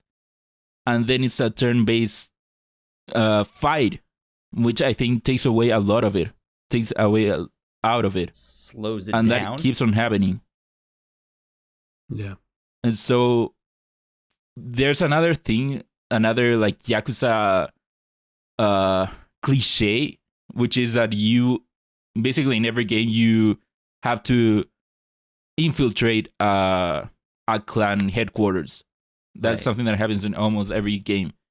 And in every other Yakuza game, you would be going room to room, finding all these guys, climbing your way up to the last floor, fighting your way there. But since it is a turn-based fighting, it does take away from it, from the epicness of you infiltrating the headquarters, because it does feel like you're getting cut off. Interesting. Okay. But yeah, Good stuff. other than that, I really enjoyed the game. So maybe check it out. But I still would recommend starting with Yakuza 0 if you're gonna play it. Mm-hmm. That's because the way you described it made me want to check it out. If look, the Yakuza games are great. The story is great. By the end of it, it would be so anime in that you get one turn after the other. But at the end of it, chances are the game will get you hooked in and you cry at some point and you want more of it. And Yeah. I really recommend the Yakuza games a lot. Cool. They are so great. Excellent. Excellent. Good stuff. Well, did you want to mention some more of the stuff that you have written down here? Sure. I'm still playing Kingdom Hearts. What else can I say about it other than that? There are a lot of songs in there. It is mindless fun to a certain degree, since it's all always the same, just with a different song playing in the background and Right, yeah. different button presses. It's still the same. And something that I want to take back from the last time that I talked about it, I kind of said that it was a recap of this story for like people that had never played Kingdom Hearts. I take that back. It is more of a refresher for people that have played Gotcha. the Kingdom Hearts game. Okay. So yeah, that's that with that. Fortnite. I have been playing a bunch of it Oh, me too. There you lately. go. Did you go play against Galactus? Yeah. I forgot that. That was so cool. Mm-hmm. Fighting Galactus. It was so cool for someone that didn't play. I haven't played much Fortnite, and so jumping in to that point, it was really cool to see how different the game was than the last time that I popped in or the last time that I spent time in it. Right. And so yeah, fighting Galactus was so cool, such a cool event. Was this your first event, Ignacio? The only other event that I had done was when they did the thing with Star Wars. Oh, okay. I see. And so that was cool, but this is way cooler. What happened there? Yeah. No, this event was cool. I've done, I think, most of them, and I personally don't think this was the best one, but it was definitely a really cool event. From To have happen. From what I know of the others, I would have thought that this one was the coolest. Yeah. No, yeah, there's other events that I think were more, because this one, there's a lot of hype behind it because it's Marvel and Galactus and all that stuff. So I guess I did expect more from it because it was also pretty short. It was a very quick event. But aside from that, I just want to, because I've been playing Fortnite too, and if we can move past the event, the things that they're adding in this game are so freaking crazy and weird and Yeah. and incredible. It's like it's becoming like the Smash Brothers of everything, pretty much. It really is. And because I yeah. turned my PlayStation 5 on and I hit the button to make the like menu pop up, and it like I had to stop because I was like, what? Why is Master Chief there? That's not. This is so weird. What? It's so crazy seeing like being in the same party as Kratos and Master Chief, and then next week now you're gonna be like you can have a full party of people with Kratos, Master Chief, and Daryl and Michonne from The Walking Dead. And it's like Now they need to add in like Sailor Moon and Dragon Ball Z and stuff like that. That'd be fun. We saw Master Chief on the PSN store last night. Yeah. We made it, boys. Yeah, dude. Master Chief's on PlayStation. Like at this point, I'm pretty sure they can have anybody in that game. And Mickey Mouse. Yeah, I think with next the shotgun. No, we're waiting for Samus. Yeah, I think we're gonna see Samus or Link or something, because I'm pretty sure we're gonna see a Nintendo character next. Yeah. You would hope so. Yeah, but because I'm assuming Epic went to all the big companies and said, "Hey, you can have an iconic character on the game if you want." And if Sony said yes, I'm assuming Nintendo said yes. The only difference I would say is that Nintendo's way more. Yeah, way more reserved than Sony. Nintendo is more strict, especially since most of their stuff is marketed towards children, right? That Fortnite is true. I is didn't think of that. like maybe aimed at a younger audience as well, but it's still like, do you really want to see Kirby with a gun? We do, yes, but is that good for their brand? Yeah, who knows? Yeah. Man, if only there was a way to see Kirby imitating Sephiroth. That would be the dream. We'll get to it later. That in just a sec. Yeah. Wait, that's a thing. Oh wow, that's not a segue because that's way one wing further. Kirby. Yeah. I know. My brain just thought of that because I see memes on that. It has me excited. But yeah, Fortnite's been fun, man. It's been fun. Yeah. Cool. That's Good pretty stuff. much it's a lot of Fortnite. Kate Bishop, I'm assuming. Looks like you jumped back into Avengers there. Yeah, we can talk about that. I only played a little bit with Kate Bishop because the first mission that you do there, it isn't with Kate Bishop. You have to finish the first mission to actually get to her. But she seems fun to play. I personally love whenever I get the option of bow and arrow in a game. I always gravitate towards that. So I love her moveset. She of course uses her bow and arrow for the range attack. For close up, she has a sword, which is also pretty cool. She can teleport, which is also pretty cool. It gives her more of a vertical mobility. Gotcha. Yeah, I don't have much to say other than that.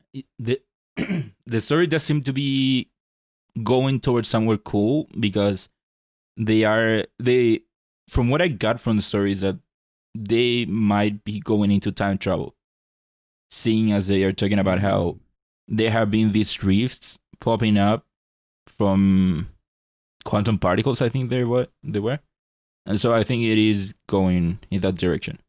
Interesting. But yeah, I haven't played much of it. Okay, well, that's fair. Well, last but not least, for what we've been playing and for the main bulk of the show, let's talk about Assassin's Creed Valhalla. I put in some work on that game. How many hours are you in, Kyle? I'm like 50 hours in. Shit, Jesus fucking hell, dude! Christ. You caught up to me already. My God. I thought did that 30 all in a hours of week. Yakuza was a lot. I did that all in 1 Hey, week. Kyle couldn't edit because Adobe was taking a shit out of him, so Yeah. he had to fill the time somehow. The whole Thanksgiving week, I did nothing but play Assassin's Creed Valhalla, and I got Assassin's Creeded out. I was just like, I need to stop and do something else and not play video games for a while, because I know Cyberpunk was right around the corner, and I was just like, I don't want to be like out of stamina. Yeah, I took a break on from video games the and stuff, so. Ubisoft because I picked up Immortals while I was playing Assassin's Creed, and I was like, oh, it's a little too much, man. Yeah. Kyle- So, Gino, Kyle, you've been wait. playing Before how that- long? I've played around 50 hours as well. Gotcha. Cool. Ignacio, you were about to say something? I just wanted to say, for reference, how long did it take you to beat Resident Evil 2? I don't remember. Like 20 something, I think. 20 or Wasn't it- 30 hours. It took you a long time for an 8-hour game. Yeah, I just have to yeah, bring it up whenever you talk Must have about been it. 20. I do, because I don't like scary games, man. I just have to bring it But up like- whenever you're but- talking about But where do playing those hours come from? so much. Like those Like, hours 'cause are I from went like so you slow. waiting behind a door. Yeah. Can't walk in here. Resident Evil 2 is so short, and it Like, took him several weeks to beat it. I Dude. don't run in that game. I walk yeah. because I don't want to No. deal with all of the zombies and stuff. No, yeah, Yeah. Gino, what? Kyle encounters a zombie, it freaks him out. Kyle gets back to the main safe room or a safe room, and then he just leaves. Kyle just leaves the game on and just steps away for like an hour to decompress, Yeah. and that just happens. Dude, I played that game with Crying in only a the rocket corner. launcher, so it was a breeze, but still scary. Yeah. Still scary. So I had to bring it up. Yeah. I have to bring it up Um, whenever you talk about it. Playing Yeah, dude. that long. So I'm like 50 Which is hours in impressive, on Kyle, Valhalla. that you do that, because I've seen the my girl showed me the cursed areas, Mhm. and like I'm surprised those don't freak you out. Oh, and Valhalla. Yeah. Yeah. Sorry, I in wouldn't say Valhalla. they're super scary, but they're like Some they're have been a little scary. creepy, but nothing happens in them, or Yeah. at least nothing has yet. True. If that makes sense. Okay. Like, yeah, it's just like you just have to go in there and find this like skull and shoot it, and it's like, okay, it's fine. Kyle, have you done the Animus ones? I've anomaly? done one of them. Those Those are sweet. So those are awesome. All right, so I have to preface it with this. I'm a sucker for the Assassin's Creed games. I love them. I love the story. I love the lore. Yeah. When they switched to these like RPG style games, I was very just like, I don't know. This isn't what I signed up for. It's no longer Yeah. a stealth game. This isn't really what I want, but we'll see. And then I ended up really liking Origins. Mm-hmm. And then I really disliked Odyssey. I thought that game was bad. Yeah, it's so funny, dude. And That's because Odyssey like completely, almost entirely abandoned stealth for the most part. it abandons the stealth. It abandons the Assassin's Creed like lore and mystery and all that stuff. And it's like all of that stuff that I would have been there for was pushed into the DLC, which is like I just played a 90-hour game, and now you want me to get the stuff that actually has what I came here for? No, fuck you. You know. So I say it's a bad game, but at the end of the day, it, like Odyssey was still a really, really good game for what it was, right? Yeah. Just not what I wanted. For Mhm. this one, I'm liking it a lot so far.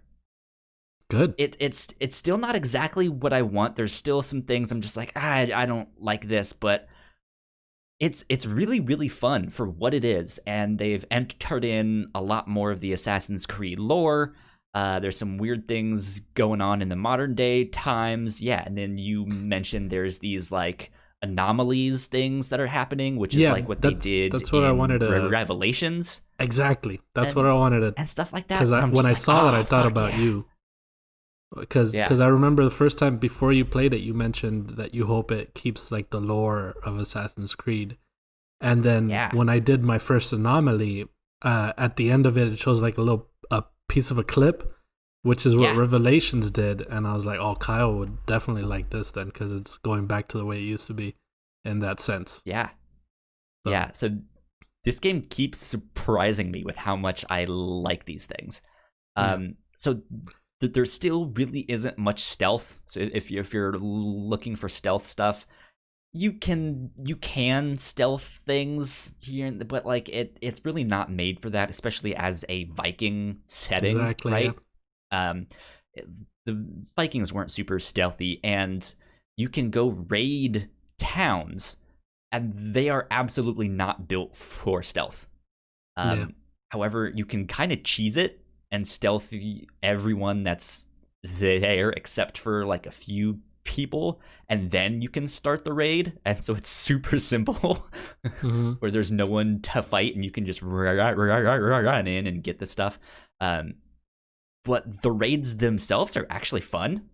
Yeah, they are. Like I'm enjoying it, where like you go up to a town, and like a button prompt will come up, and it's like, hey, hit this button and you can start the raid. And it's kind of like in the Division 2, where you hit that button and like all of your homies will show up, and you just start destroying things. Like they start burning buildings and killing people and stuff, and it's just fun. Yeah, I mentioned this the first time. I felt bad because I felt like a bad guy, you know? Right? Yeah. But it's brutal. It's brutally fun. It really is. But then, yeah, I think the story is really interesting so far. I think right off the bat, they do something really interesting with picking your character, right? Where you play as Ivor, but you can pick if you want that character to be a male or female. Or you can have the animus decide, and it will switch back and forth, kind of based on what it thinks is going on there, which seems strange at first. It was like, what does that mean exactly? But they like, one of the things that is interesting about this game is there at the opening cutscene, your character starts. Your character starts glitching out and switching between male and female and stuff, and so you're like, what the fuck is going on? And when you get out of the animus, they're like, that was strange, we've never seen that before, what do you think is going on? And they're like, hey, there's 2 time streams going on here, or like two data streams going on here. We don't know why exactly. So and that leads into some story things down the road, which I won't spoil. But it's surprising me with where this story is going. Yeah, stuff like that. So.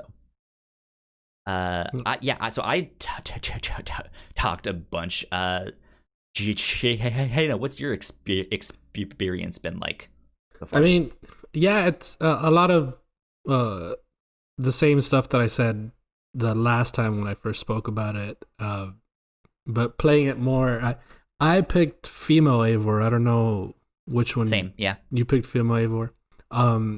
And I tried, the cool thing is that you could change it in the middle of the game whenever you want. And I tried changing to male Eivor, and I don't like him. I didn't like him that much. I also didn't like his voice pretty, because I heard him in a cutscene and he didn't sound the way he should have to me for some reason. Does the female Ivor sound like Mads Mikkelsen to you? Like a female? She has like the exact same accent, yeah. Yeah. It's kind of interesting, but it is cool. I like her personally. There's some stuff that happens in the story that I don't want to spoil, which I assume you've done already. But with romantic relationships, and it sucks because I made a gut decision myself. But then I realized after I made it, like, oh, this is not a good decision for me to make. And then I made the same decision. and then I looked it up, and I was like, shit, that's not how I want this game to be. And so, yeah, I think I know what you're talking about. Yeah, and it's the romance stuff. And there's a romance option that comes up in the game, and if you pursue it, it's one of the things that leads to the bad ending of the game. Apparently, there's multiple endings, but there are multiple criteria you have to meet to get that ending. So you could technically still do that romance option if you do everything else right.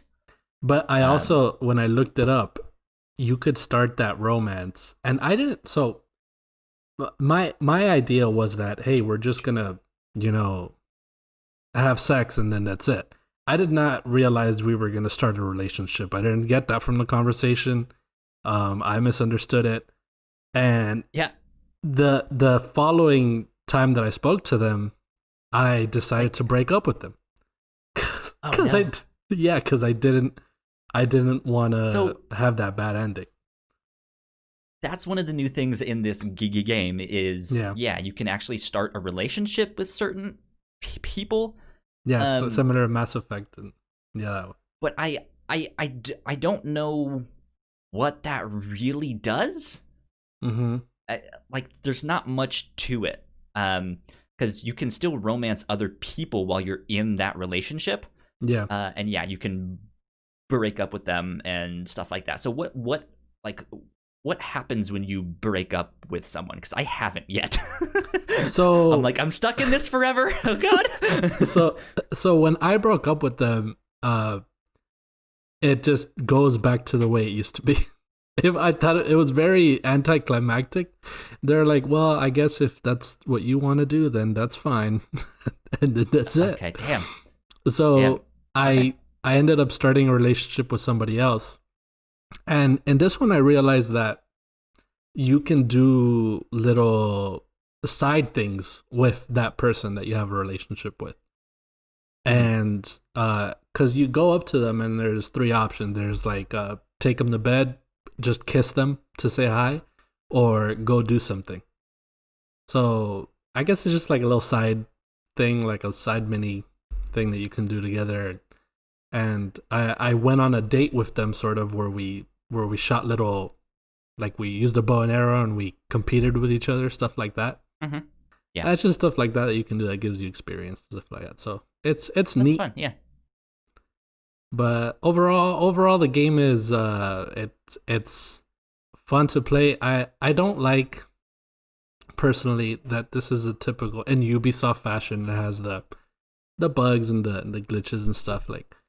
And I so wish that when you're executing a character, you're actually holding their head when you're supposed to execute them, rather than holding the air next to their head and then you imagine that their head is getting cracked. Because seeing this type of stuff that you would see actually happening is brutal as heck. But the fact that it's not done well and it's done buggy, because I assume you've seen those as well. I've gotten some bugs here and there. I've had it crash a couple times, but it's certainly not as bad as Cyberpunk. Nowhere near as bad. Yeah, Cyberpunk's trash. Wow. That was a strong opinion right there. I'm just kidding. I'm not a hater, man. I'm going to play it eventually. So, I do have to say the things that I'm not liking about this game, it is so fucking long. Yeah. Oh, yeah. That's what deters me from actually wanting to play it. Is just it's so big. So the map is sectioned off, and you're slowly going from section of the map to section of the map, and it's kind of neat because each section of the map has a small story arc, which plays out like a movie or a couple episodes of a TV show, and that's neat. I like that aspect of it. Yeah. Yeah, but you can see the other areas on the map, and it's to do this one, you need to be level 230 something. And I'm like, dude, I'm level 60, and I've been playing for 50 hours. What the hell, Yeah. No, I think right now I'm actually level 160 something, but it's where still I'm at, just I'm never gonna get there. Holy moly. Have you done Asgard? Yes.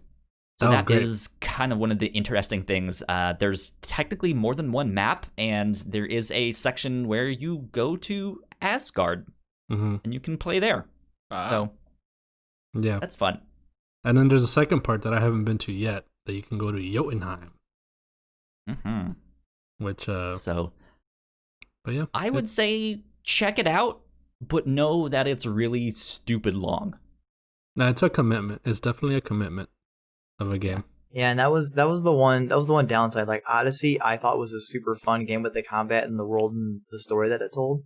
The problem is it's too big. Like I get it's an open world game, but like you don't want like it's too open. Yeah. Yeah. Oh, Yeah. It's too much to do. I think we should also say, speaking of like stuff to do in this game, they don't do side quests really in this game. They don't do them differently. So this is one thing that I think, I at least commend them for experimenting with, right? Where it's like you don't have, it's not like Cyberpunk where you just get a bunch of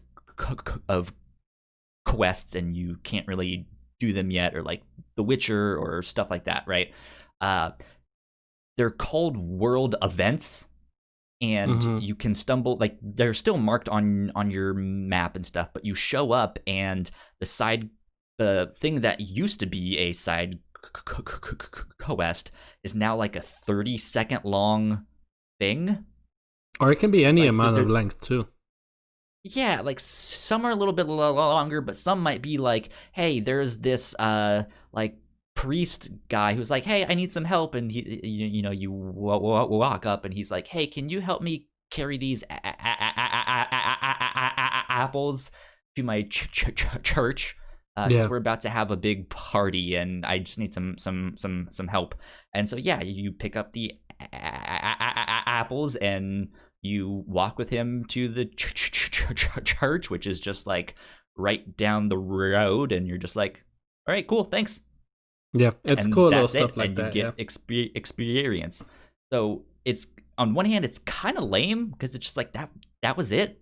But then it just feels like stuff is happening in that world, and you don't get bogged down with like quests that you feel like you need to go do. Yeah, Does exactly. that make sense? But what's so interesting about that is that there's stuff like you can, run into a guy and it's a priest that just needs help with the apples and stuff like that. But then there's another one where it's a nun that thinks you're the devil and then you starts fighting you, It's like different things like that can happen. That are so cool. And I also have to give some credit to them, because the difference between this kind of stuff with the map specifically and the map in this game and the map in Odyssey is, in Odyssey you see question marks for locations and you don't know what it's going to be. But in this one they're marked differently, with gold, blue, and white. So and gold is usually a piece of gear, a weapon, treasure, or something like that. Yeah, treasure.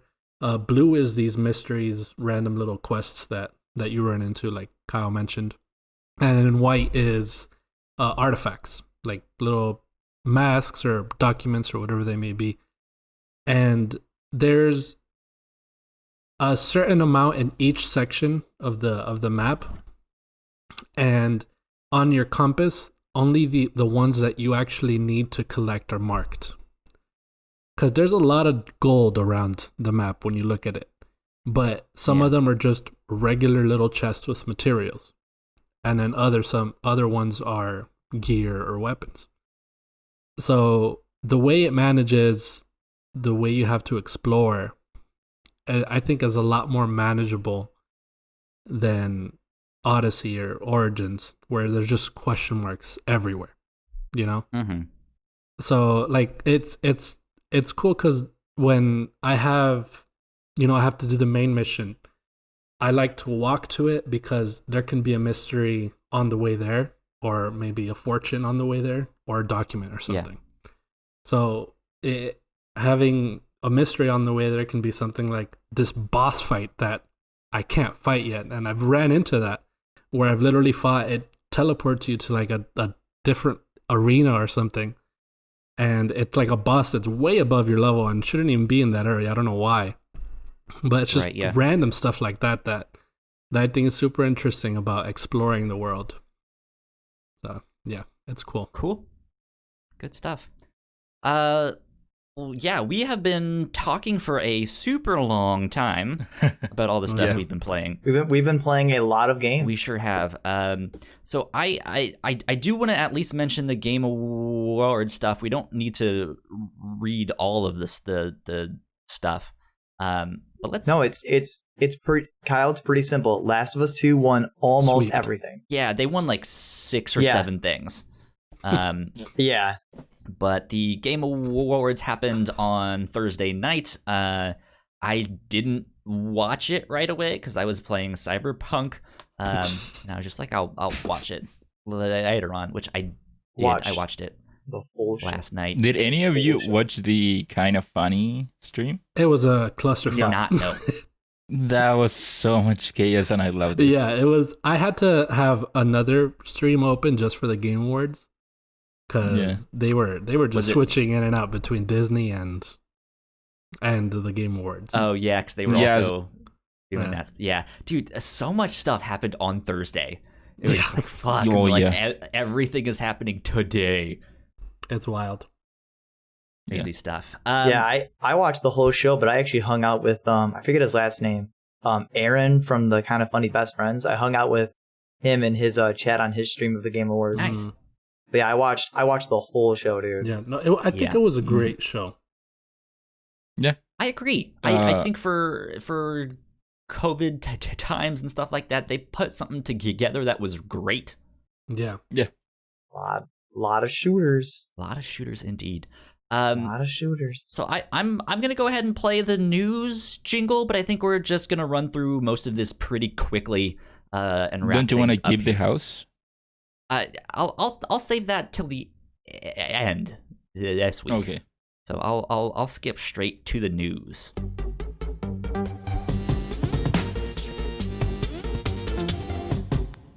Game of the year, of course, went Hades. to The Final Last of Us Fantasy. Part 2. Damn it. yeah. I mean, Yeah, No more they I got won a bunch dropped. of stuff. well deserved. No more I got I was dropped. not shocked that Last of Us won. Yeah. Not shocked. Not even shocked.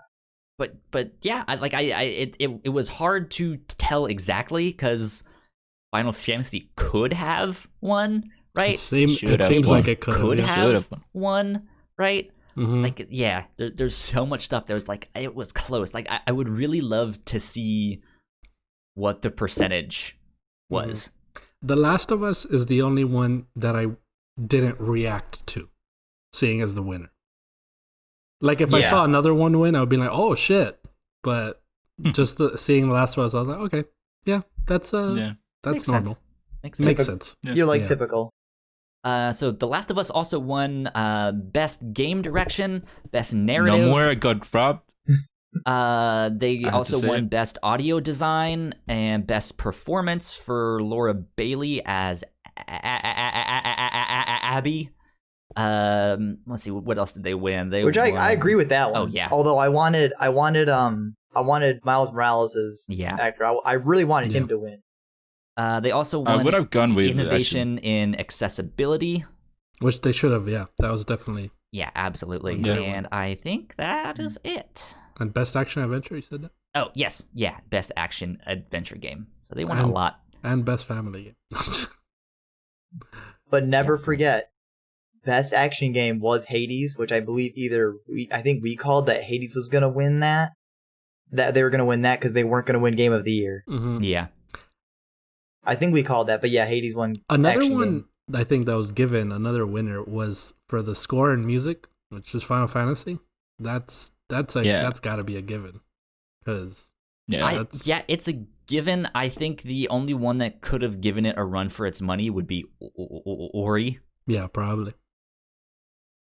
But yeah, Final Fantasy Yeah. VII, that was a shoe-in. Congrats to Ghost of Tsushima, which won Best Art Direction. I thought Of that course. Yeah, was Ghost. great. You have Yeah, Definitely, yeah. That game's beautiful. Oh yeah, it is indeed. Yeah. Did they win for sure. something else? They won something else, right? Did they? I'm looking Uh, through They this. won. Jin's actor won best voice for player voice. I Oh, for believe. play- yeah. Gotcha. Also, Ghost won Player's Choice or Oh, like the game Yeah. itself. Game of the Year. Ah, I see. Okay. Interesting. Okay. Cool. Yeah. Good stuff. That's a good one. Well, congratulations to them. Yeah. We already mentioned best Nomura score. got dropped. Other than that, pretty good show. I was really digging Jeff Keighley's blue shoes. Those were sick. Those are I nice have shoes, indeed. one question about like the guidelines for these nominations. Yes. Because so I was talking to my friend last night. She she listens and she told me to shout her out, Nicole. What's up, yeah, Nicole? Nicole, she brought up Among Us winning multiplayer and mobile game for 2020 when Dude, game came out, which is awesome. That's cool. But that game came out in 2018. So Yeah.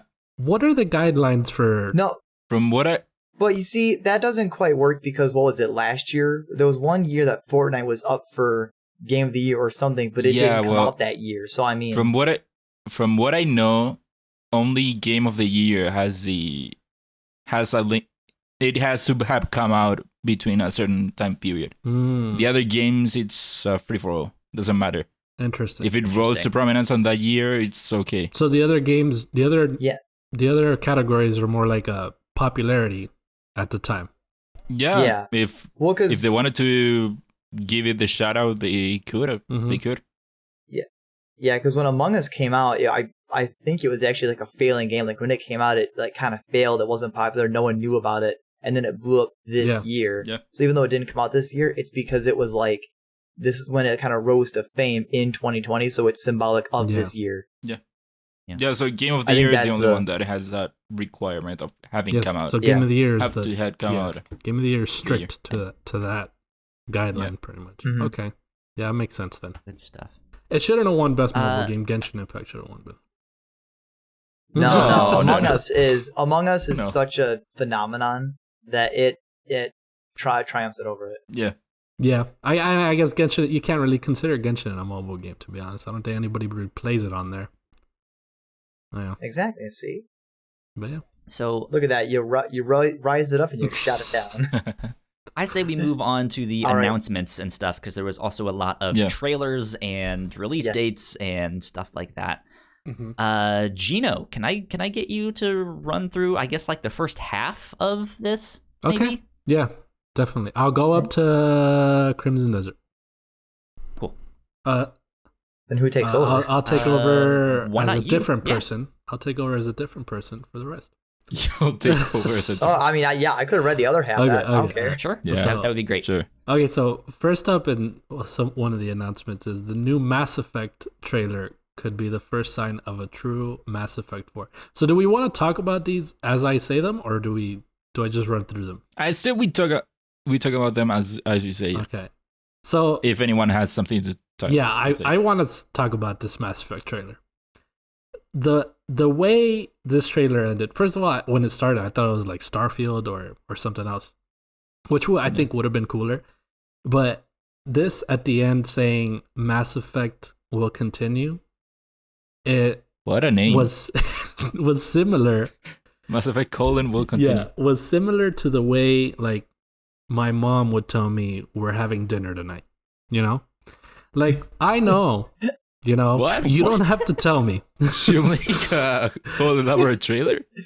You know dinner's coming. I know there's going to be a new Mass Effect. I'm sorry to tell you. The fact that you're just telling us as if we're, little baby children that are like thirsty for some sort of sign of a new Mass Effect. I don't know. It just felt a little...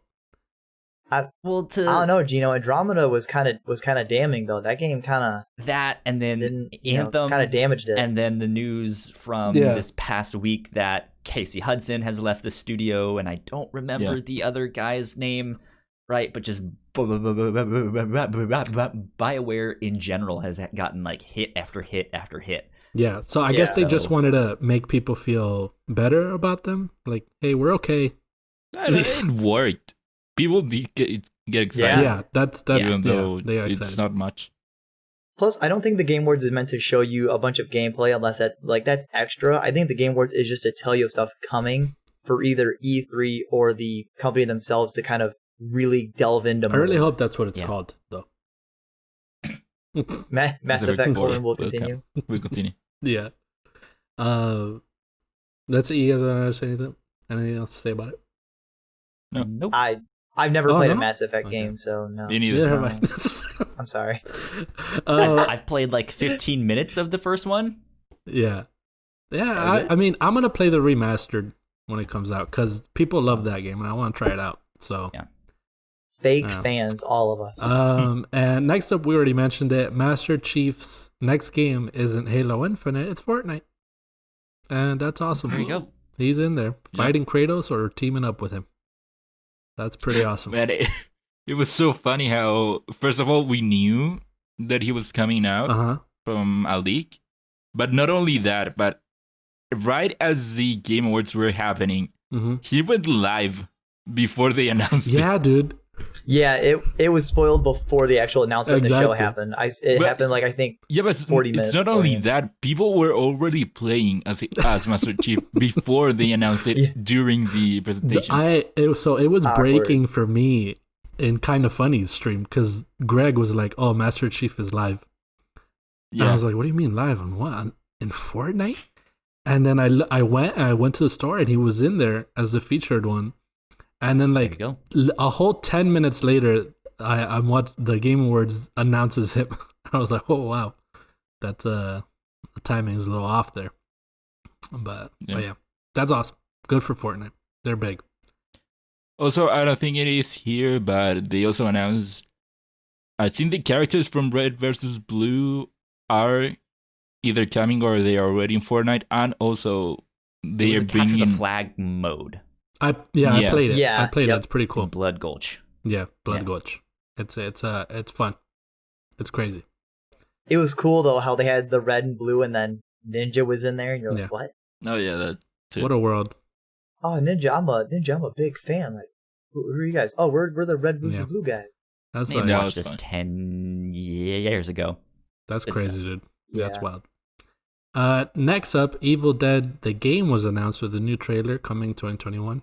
You guys have any interest in this? No, Not the really. only trailer that got my girl hyped during the whole award show until she went to bed at 9. The only thing that got her hyped yeah? was this. There you go. This was it. Something Good. for everyone. There's something for everyone. Cool. Next, Outriders had a new trailer. It's coming February 2, 2021. This game looks alright. Eh. This looks like another 7 out of 10 game. I Yeah. cannot remember. Looks like what a it- good what game. it is. You This don't is the remember? one they Just were a- like, be just a good aggressive. game. Like, you need to attack to heal and stuff like that. Don't use cover. It's for babies. It looks like Destiny third person. Sort of Yeah. similar in that way. I don't know. It's I don't know. Didn't every first-person shooter and third-person shooter just look kind of the same? They started to blend. I don't like. They started to all blur Yeah. together. okay. So next up, Super Meat Boy Forever got a launch date trailer coming on December 23rd, 2020. Yeah. I wasn't expecting this. This was kind of cool. I'm not gonna play it, but this caught This is me off that guard. super Yeah, hard for- platformer, right? Yeah. Yeah, it looked hard. It is. It is a good game, but yeah, unfortunately, also I think it's only coming out on PC right now, which is a Yeah, I bummer. think so. I see. Okay. So this next one is the one that got me like Yeah. saying what the fuck the Biggest whole time. surprise of the show. Yeah. Yeah. Arc 2 got Yeah. a debut trailer starring Vin Diesel. Sir What the Vincent fuck? Diesel. So, And The Fast and the Furious spin-off game. So That's what we random, got. dude. The Fast and the Furious and spin-off. it was a better Vin Diesel than the Fast and the Furious thing that Well, he's actually known for. oh yeah, Crossroads. Yeah. Yeah.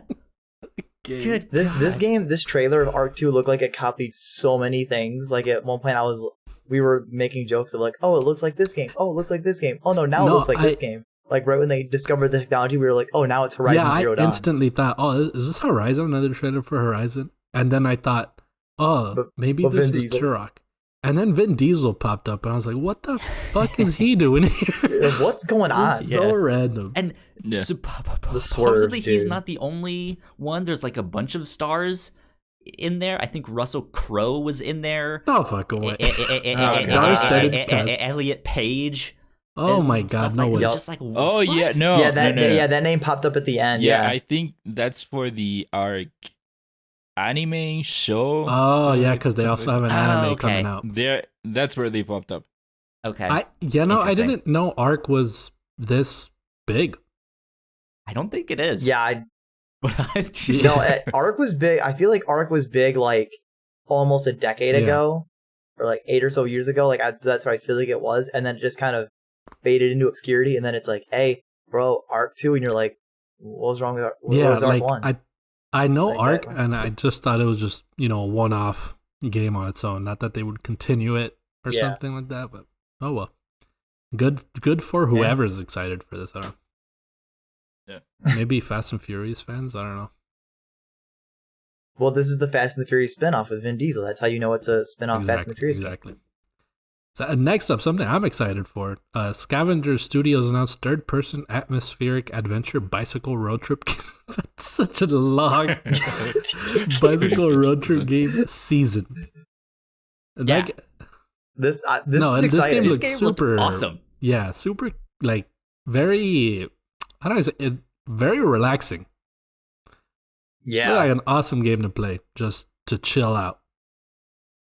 I don't remember. Did they have like a release date, or was it just like, oh, next year? Or did they have I'm not I nothing? don't remember if there was a release date on I that. forget.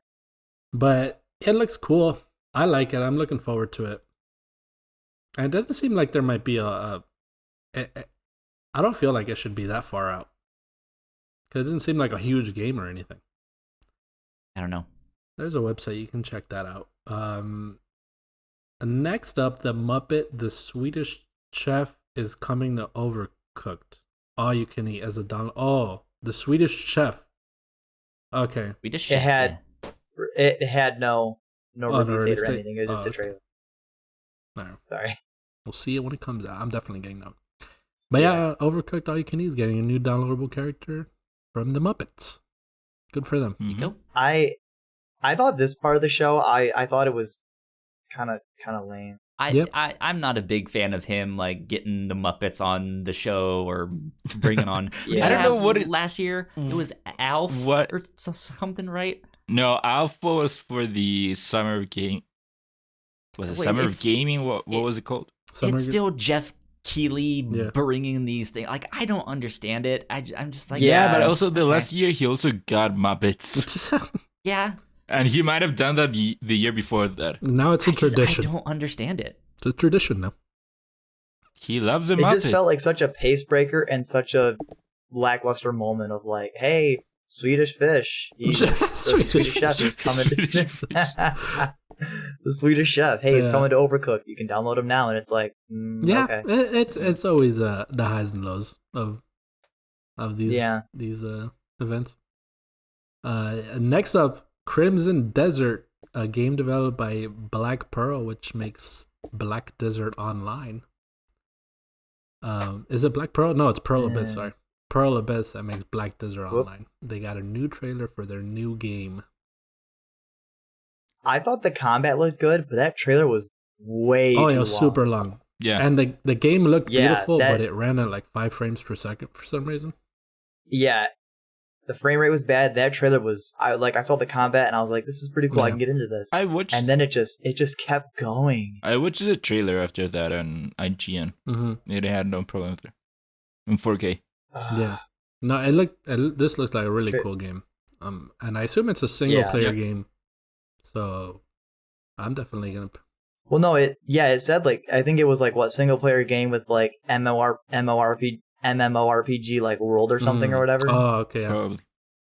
'Cause Something like that. I doubt it's What's- an MMO like Black Desert. So I feel like they're just trying out their single player chops with their engine Yeah. or whatever it may be. But yeah, that one looked fun. Cool.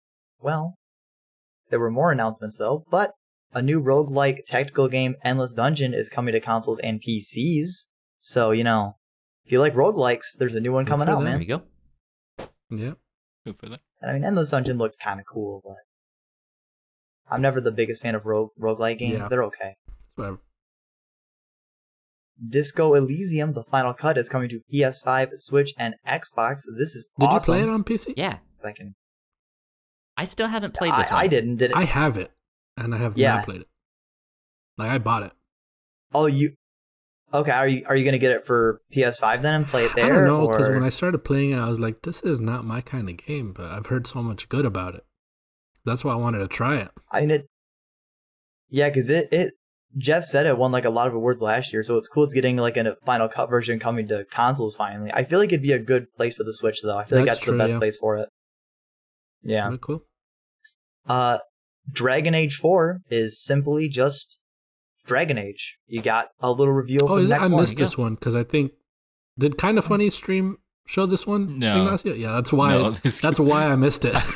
Like most of these that Alan is going to talk about, I missed Yeah. all these. Yeah. Wow.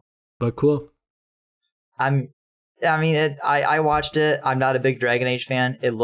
It's just not Dragon Age, I guess. I don't know. I have to watch it. I have to go back and watch it because I like Dragon Age more than Mass Effect. So Ooh. that's cool. Well, a new Warhammer 40,000 Dark Tide trailer for the 2021 Xbox Series X/S and PC game. Anyone here like Warhammer? This one I never was played like, so Back for Blood was premiered before this, and then I saw this one after, and I Yeah. was like, what? It's the same shit, just not zombies. So is it? Yeah, they kind of blurred together. Because they had like the same. It looked sort of similar, but this one was just a little bit more medieval. And I feel like this game's already out for some reason, but it's not. Yeah, I'm not gonna lie. Like you're right, because it followed Back for Blood. I totally forgot this was even New Warhammer. I thought it just kind of at one point was like, wait, is this just like another version of Back for Blood? Like, is this just like extra stuff? Yeah. Like I was like, wait, what? Exactly. I think Warhammer 40,000 is out. I think this is an expansion. I think, but I could be Warhammer wrong. 40,000. I think that I think it's that's a Vermintide. franchise. Yeah, I think it's Vermintide that is the one that looks like this one, because Vermintide is a first-person 4-player I co-op think it's made by the same people. type of thing. Yeah. Oh well. Yeah, but I think there are a lot of Warhammer 40,000 games out Yeah, there. there is. It's a huge franchise. 40,000 of them. Yeah, probably. Eh. Well, now you've actually got the most exciting announcement of the whole show that everyone was super hyped about. The Epic Game Store is exclusively offering a limited time Unreal Tournament weapon bundle for free-to-play online shooter Warframe. What? This happened and people When did this lost happen? it. I mean, all zero of them lost it. I don't even remember this happening. It's a thing. Yeah, I don't remember this Yeah. either. I mean, I liked Unreal Tournament back in the day, but I cannot think about a weapon making me want to play Warframe. Yeah, like again, I like they said, I don't even remember this even happening. I don't even remember where this was at or when this happened. Yeah. This just didn't even Yeah, register. I mean, a new Unreal Tournament would have been way better than this. Yeah. This. Yeah. Oh, well. Yeah. Well, the Callisto Protocol got a Dead Space-like trailer coming 2022, and this trailer started to play, and me and my girl were both like, dude, it's Yeah. Dead Space. Yeah. It's Dead Space. I think it's made by one of the guys that made that. Yeah, it's like that guy made it. Yeah. Yes. Yep. Yeah, this is like our kind of spiritual successor to the Dead Space series, because Yeah. I don't think they can get the rights from, what is it? Yeah, EA yeah. that has it? Too spooky for Yeah, me. this- No, thank you. This yeah, is it is exciting. very scary, but it looks cool. I was excited for people that like Dead Space. Yeah. Yeah, dude, Dead Space 3 wasn't very good, but this is probably what I know so far my most excited 2022 game is Nice. Callisto Protocol. Hmm. But a new Hood Outlaws and Legends trailer debuted. The game is coming to PC and all This consoles. game actually What? this game looks pretty sick to me. I think this game looks cool. It looked like a more intense version of Assassin's Creed. It looked like Mm. For Honor as well. Yeah, Yeah. more like For Honor. Yeah, which Yeah. is, and For Honor is still going. It's an ongoing game, and that game is cool. Yeah. So I feel like this is gonna be like it's competition pretty much, which is cool. This one looks cool. Well, the initiative debuted a new Perfect Dark trailer, Yeah. which I blindsided never me. played the first one. You know, the original. I didn't play the first one. I played the one that was on Xbox 360. Mm-hmm. It not very good. But But people were excited for this.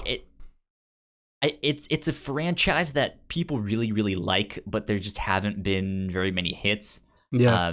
And we didn't know what the initiative was up to until now. We knew a Perfect Dark game was coming, and we thought it was them, and they were just like, "Yep, it's actually us."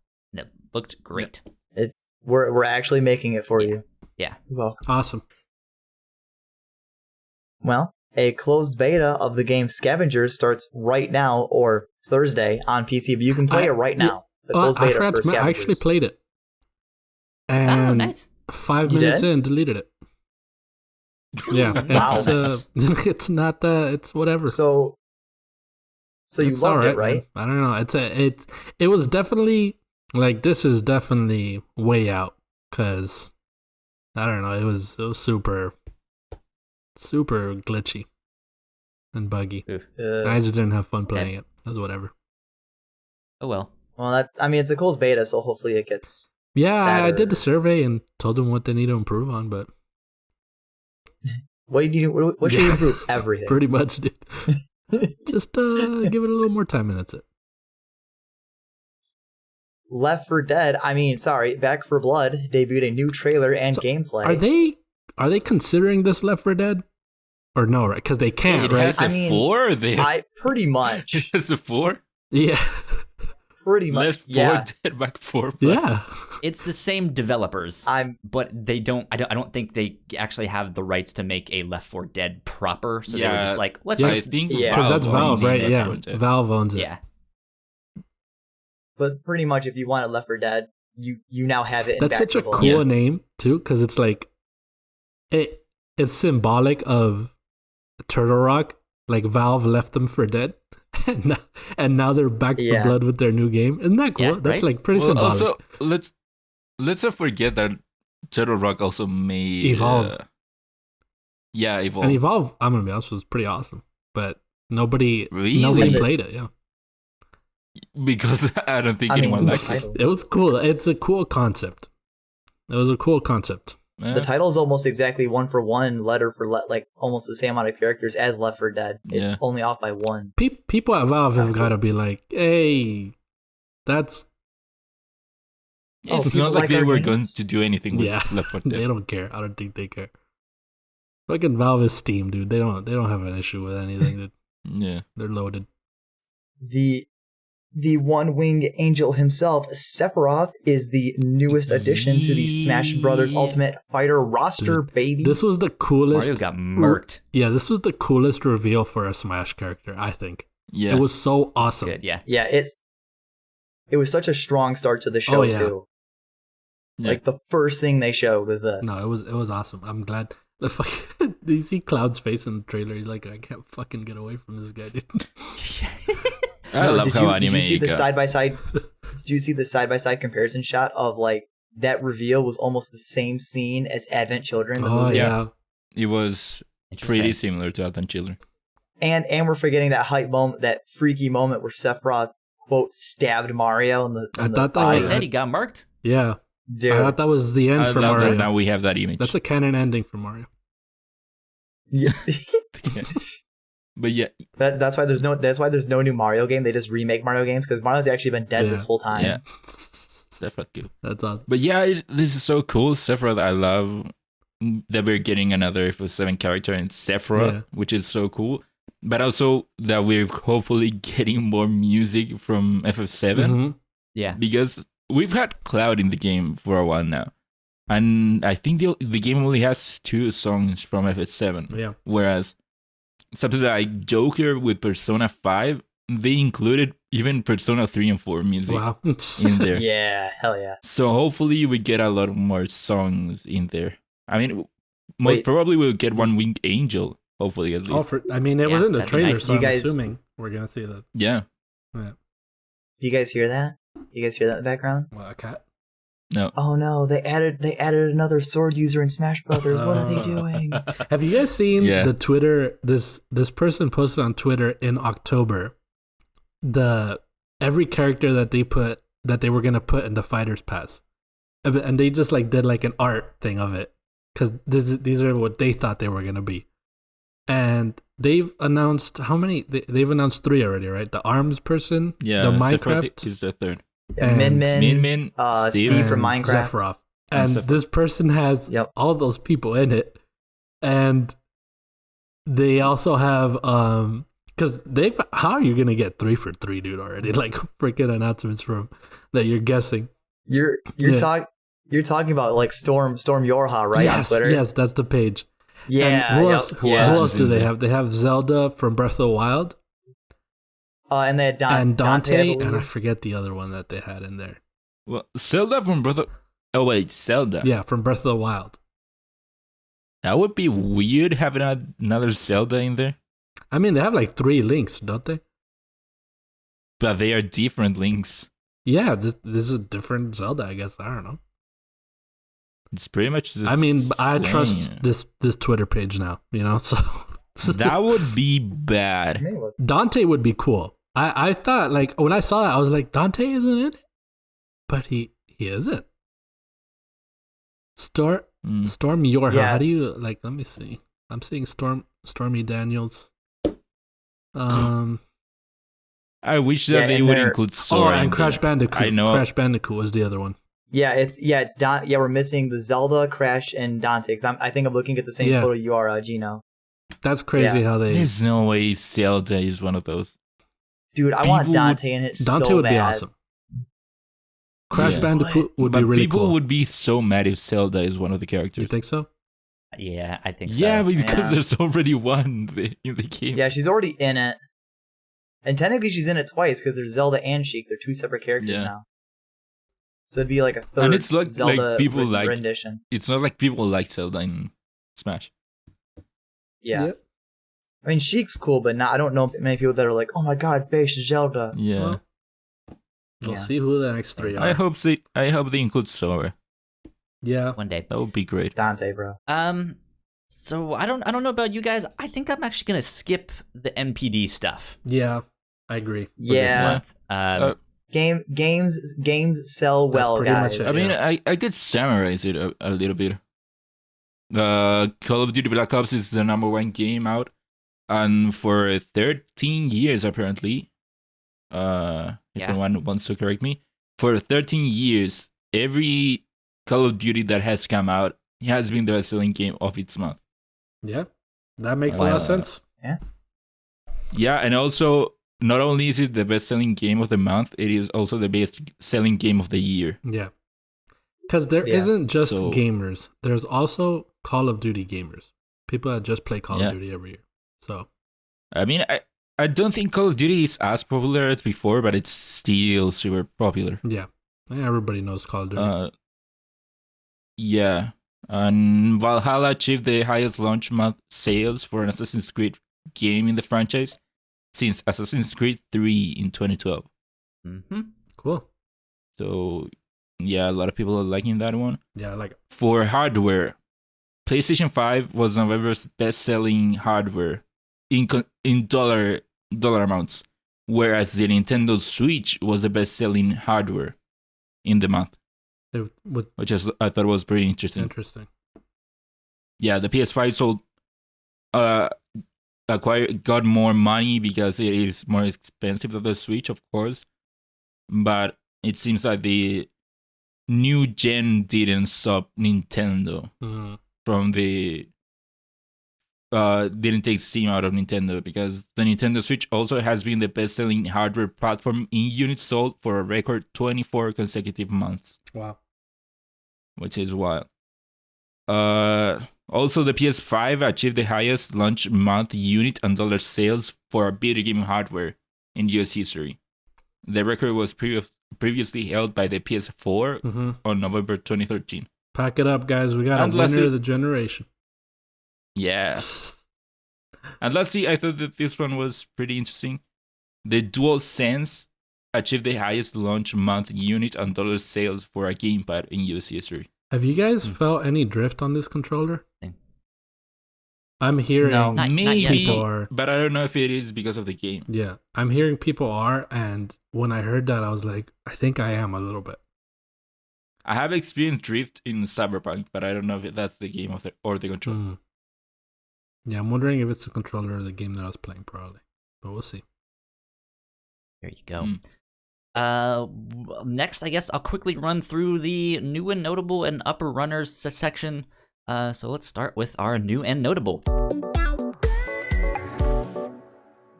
Persona 5 Strikers is coming to the West February 23rd. So be on the lookout for that one. I know a lot of people are excited. This is Scramble, right? Indeed. Strike. I think it's I don't Striker. know. I think I I heard don't something know. about it, like in the East, it is named Scram- something else, Scramble. Let me look. but I don't know. Yeah, I'll just look it Yeah, up. look it up. Scramble. While you're looking up that, I'll go on to the next one. Halo Infinite has been confirmed for fall 2021. Personally, this is kind of what I expected since their 20th anniversary is in November, so I'm expecting it'll be in November. Which is also wild considering that the game was supposed to come out this November. Yeah, that's crazy. yeah, So And yeah, Strikers. that tells you something Strikers about is Scramble. the game. It's Scramble in the Persona East. 5 Yep. Scramble Strikers. Yep. There you go. And Cyberpunk has its DLC coming out early 2021.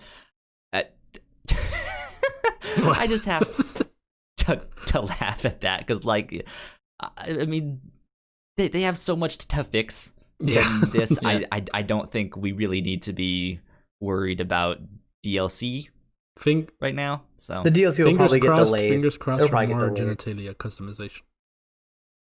hopefully. Yep. Yeah. So moving on to the upper runners.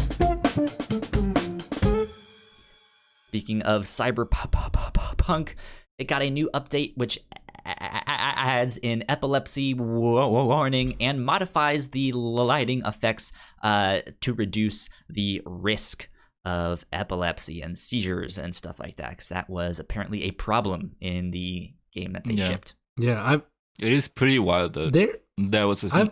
I've always seen epilepsy warning in video games, but I guess Yeah. not to this extent. I guess. Well, the it only had one in games that I haven't- there, but it was in the like end Yeah, the user user. license agreement thing. Yeah. And no one reads those things, and that's Yeah. kind And of also- usually where they're tucked away. But Mhm. Yeah. yeah, And also Sony games.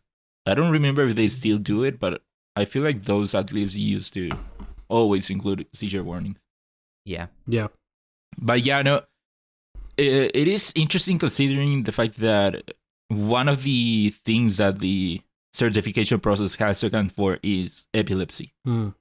So that goes to tell you about something with regards of the Yeah. development. I'm just hearing this game is Something very else to not add. accessible, which sucks for a Yeah. lot of people. I don't know. I don't know. I guess Up next, Project Athia will be PlayStation 5 console exclusive for 2 years, and Deathloop and Ghostwire Tokyo will be a console exclusive for 1 year each. So I there you really go. hope Athia comes out in 2021, like they have it announced for. We'll Shall see. see. Yeah, because that game looks cool. It's Square, so I don't know. Yeah, we'll see. Last but not least, xCloud is coming to PC and iOS in spring of 2021. Nice. So there you go. Ooh. Good stuff Well- with that. It's interesting to see that they are bringing it to iOS finally, Yeah. considering everything that went Oh yeah, that on. was a huge deal, wasn't it? Good for them then. Yeah. Good for Making them. their web-based app real fast there. Yeah, so it's good that they figured out a way to bring it to the iOS. That's great. Indeed. Okay, well that almost wraps us up. I'm gonna do a bit of housekeeping and then I guess quickly mention our Game of the Year stuff that we'll be doing next time. So let's get into housekeeping. If you did not know, we have multiple podcasts here at the Whatnauts. You guys can find out more information on our website, which is thewhatnauts.com, as well as your favorite podcasting platform of choice. Just type in the Whatnauts and all of our shows will pop up right there. If you like what we do, patreon.com/thewhatnauts is where you can support us for as little as $1 a month. We have all kinds of exclusive content at the $3 tier. And Melissa mentioned that in the recent trailer for the Loki show on Disney Plus, there is a scene where in the background there is an arcade cabinet for Polybius. No way. Which I didn't notice. we talked about on our Patreon exclusive video game conspiracy show thing. And she mentioned the whole story there. So if you'd like to hear that, go check it out. That's so Last awesome. but not least, yeah, it's pretty neat. I missed it. And she was like, did you see it? And I was like, see what? Yeah, I'm gonna go back and oh my look God, at that. Polybius was there. Yeah. Last but not least, big shout out to our Patreon supporters at the $5 tier. So thank you so much to Sam for helping us out and supporting us and keeping the mics on. Thank you so much. Sam. Thank you. Thank you. Okay, so next time on Crossplay, not next week, because we will not have another episode of Crossplay next week. I will mention what we are doing for that in just a sec. But next time on Crossplay in the new year, we are going to be doing our Game of the Year discussion. So again, it's not going to be a normal episode, but we will be figuring out our Game of the Year.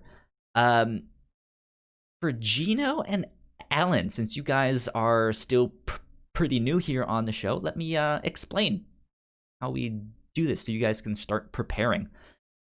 Long story short, you guys need to prepare your top 10 games list. Okay.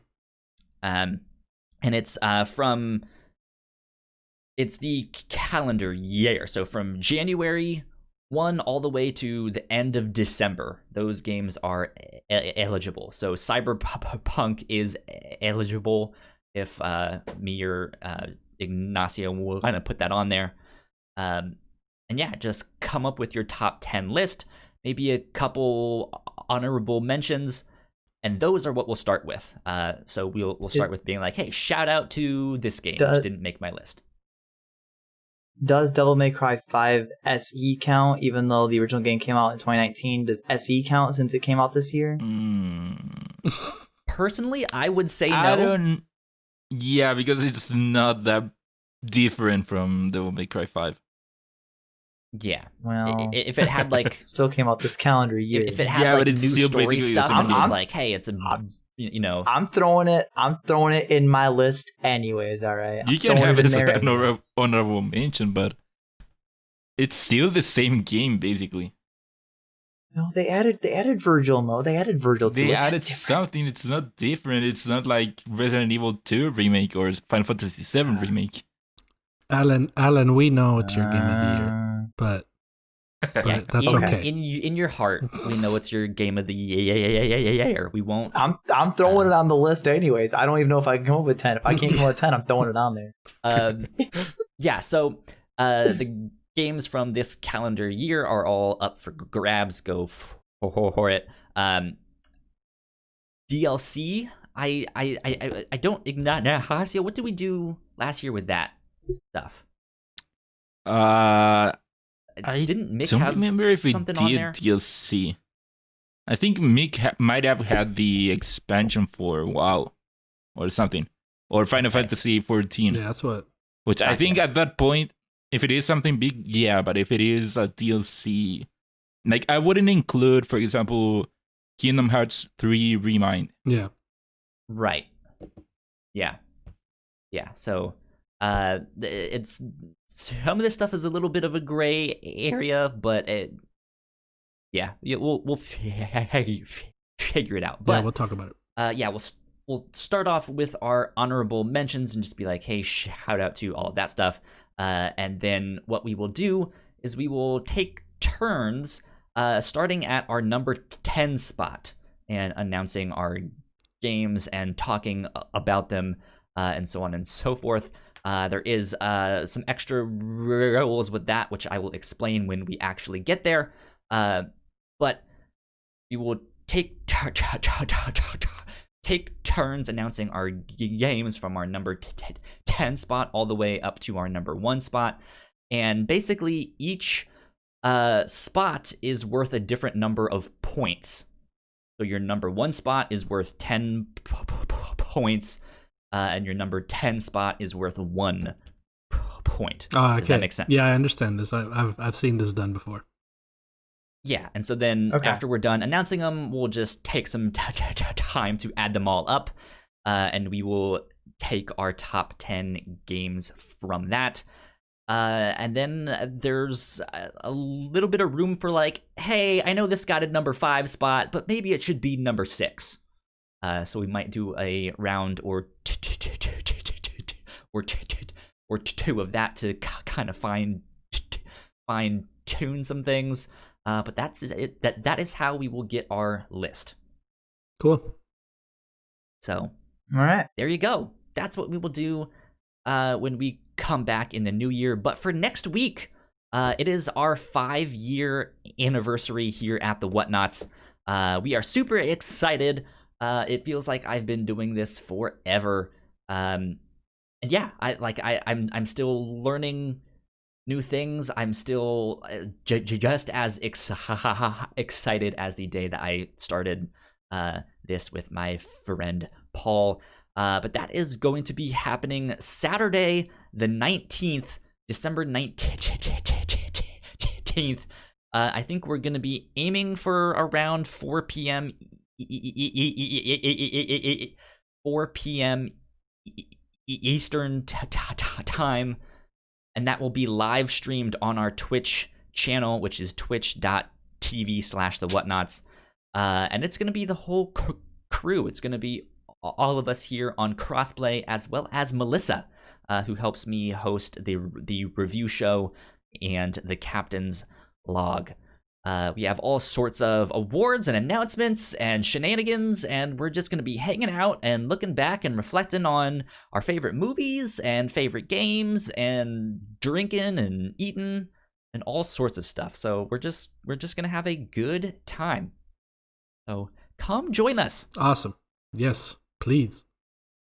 Indeed. We will put out the full details on our Twitter, so be looking for that and go follow us at the Whatnauts on Twitter. Be sure to like, share, subscribe, and go follow us on Twitch. Once again, twitch.tv/thewhatnauts. Yeah, so let's do all of our social media stuff. Ignacio, where can they find you on the interwebs? People can find me on Twitter at Ignacio Rojas B. That's IGNACIOROJASB. How nice. There you go. Yep, Oh, very I nice to hear missed again. that. And Gino, where can they find you? You can find me over on Twitter at Gino_V Terry. There you go. And Alan. You can also find me at Twitter at Alan Busby, but it's the ALAN, not this weird shenanigans of ALLEN that everyone wants to spell it that it's way. Alan. Alan. Yeah, it's Alan. Follow me at Alan Busby. Good stuff. You guys can find me at Kyle Springer on Twitter and Instagram. You guys know the deal. Go like, share, subscribe. That is it for 2020 for Crossplay. We will see you all in the new year. Happy New Bye. Year's. Bye. See you next year.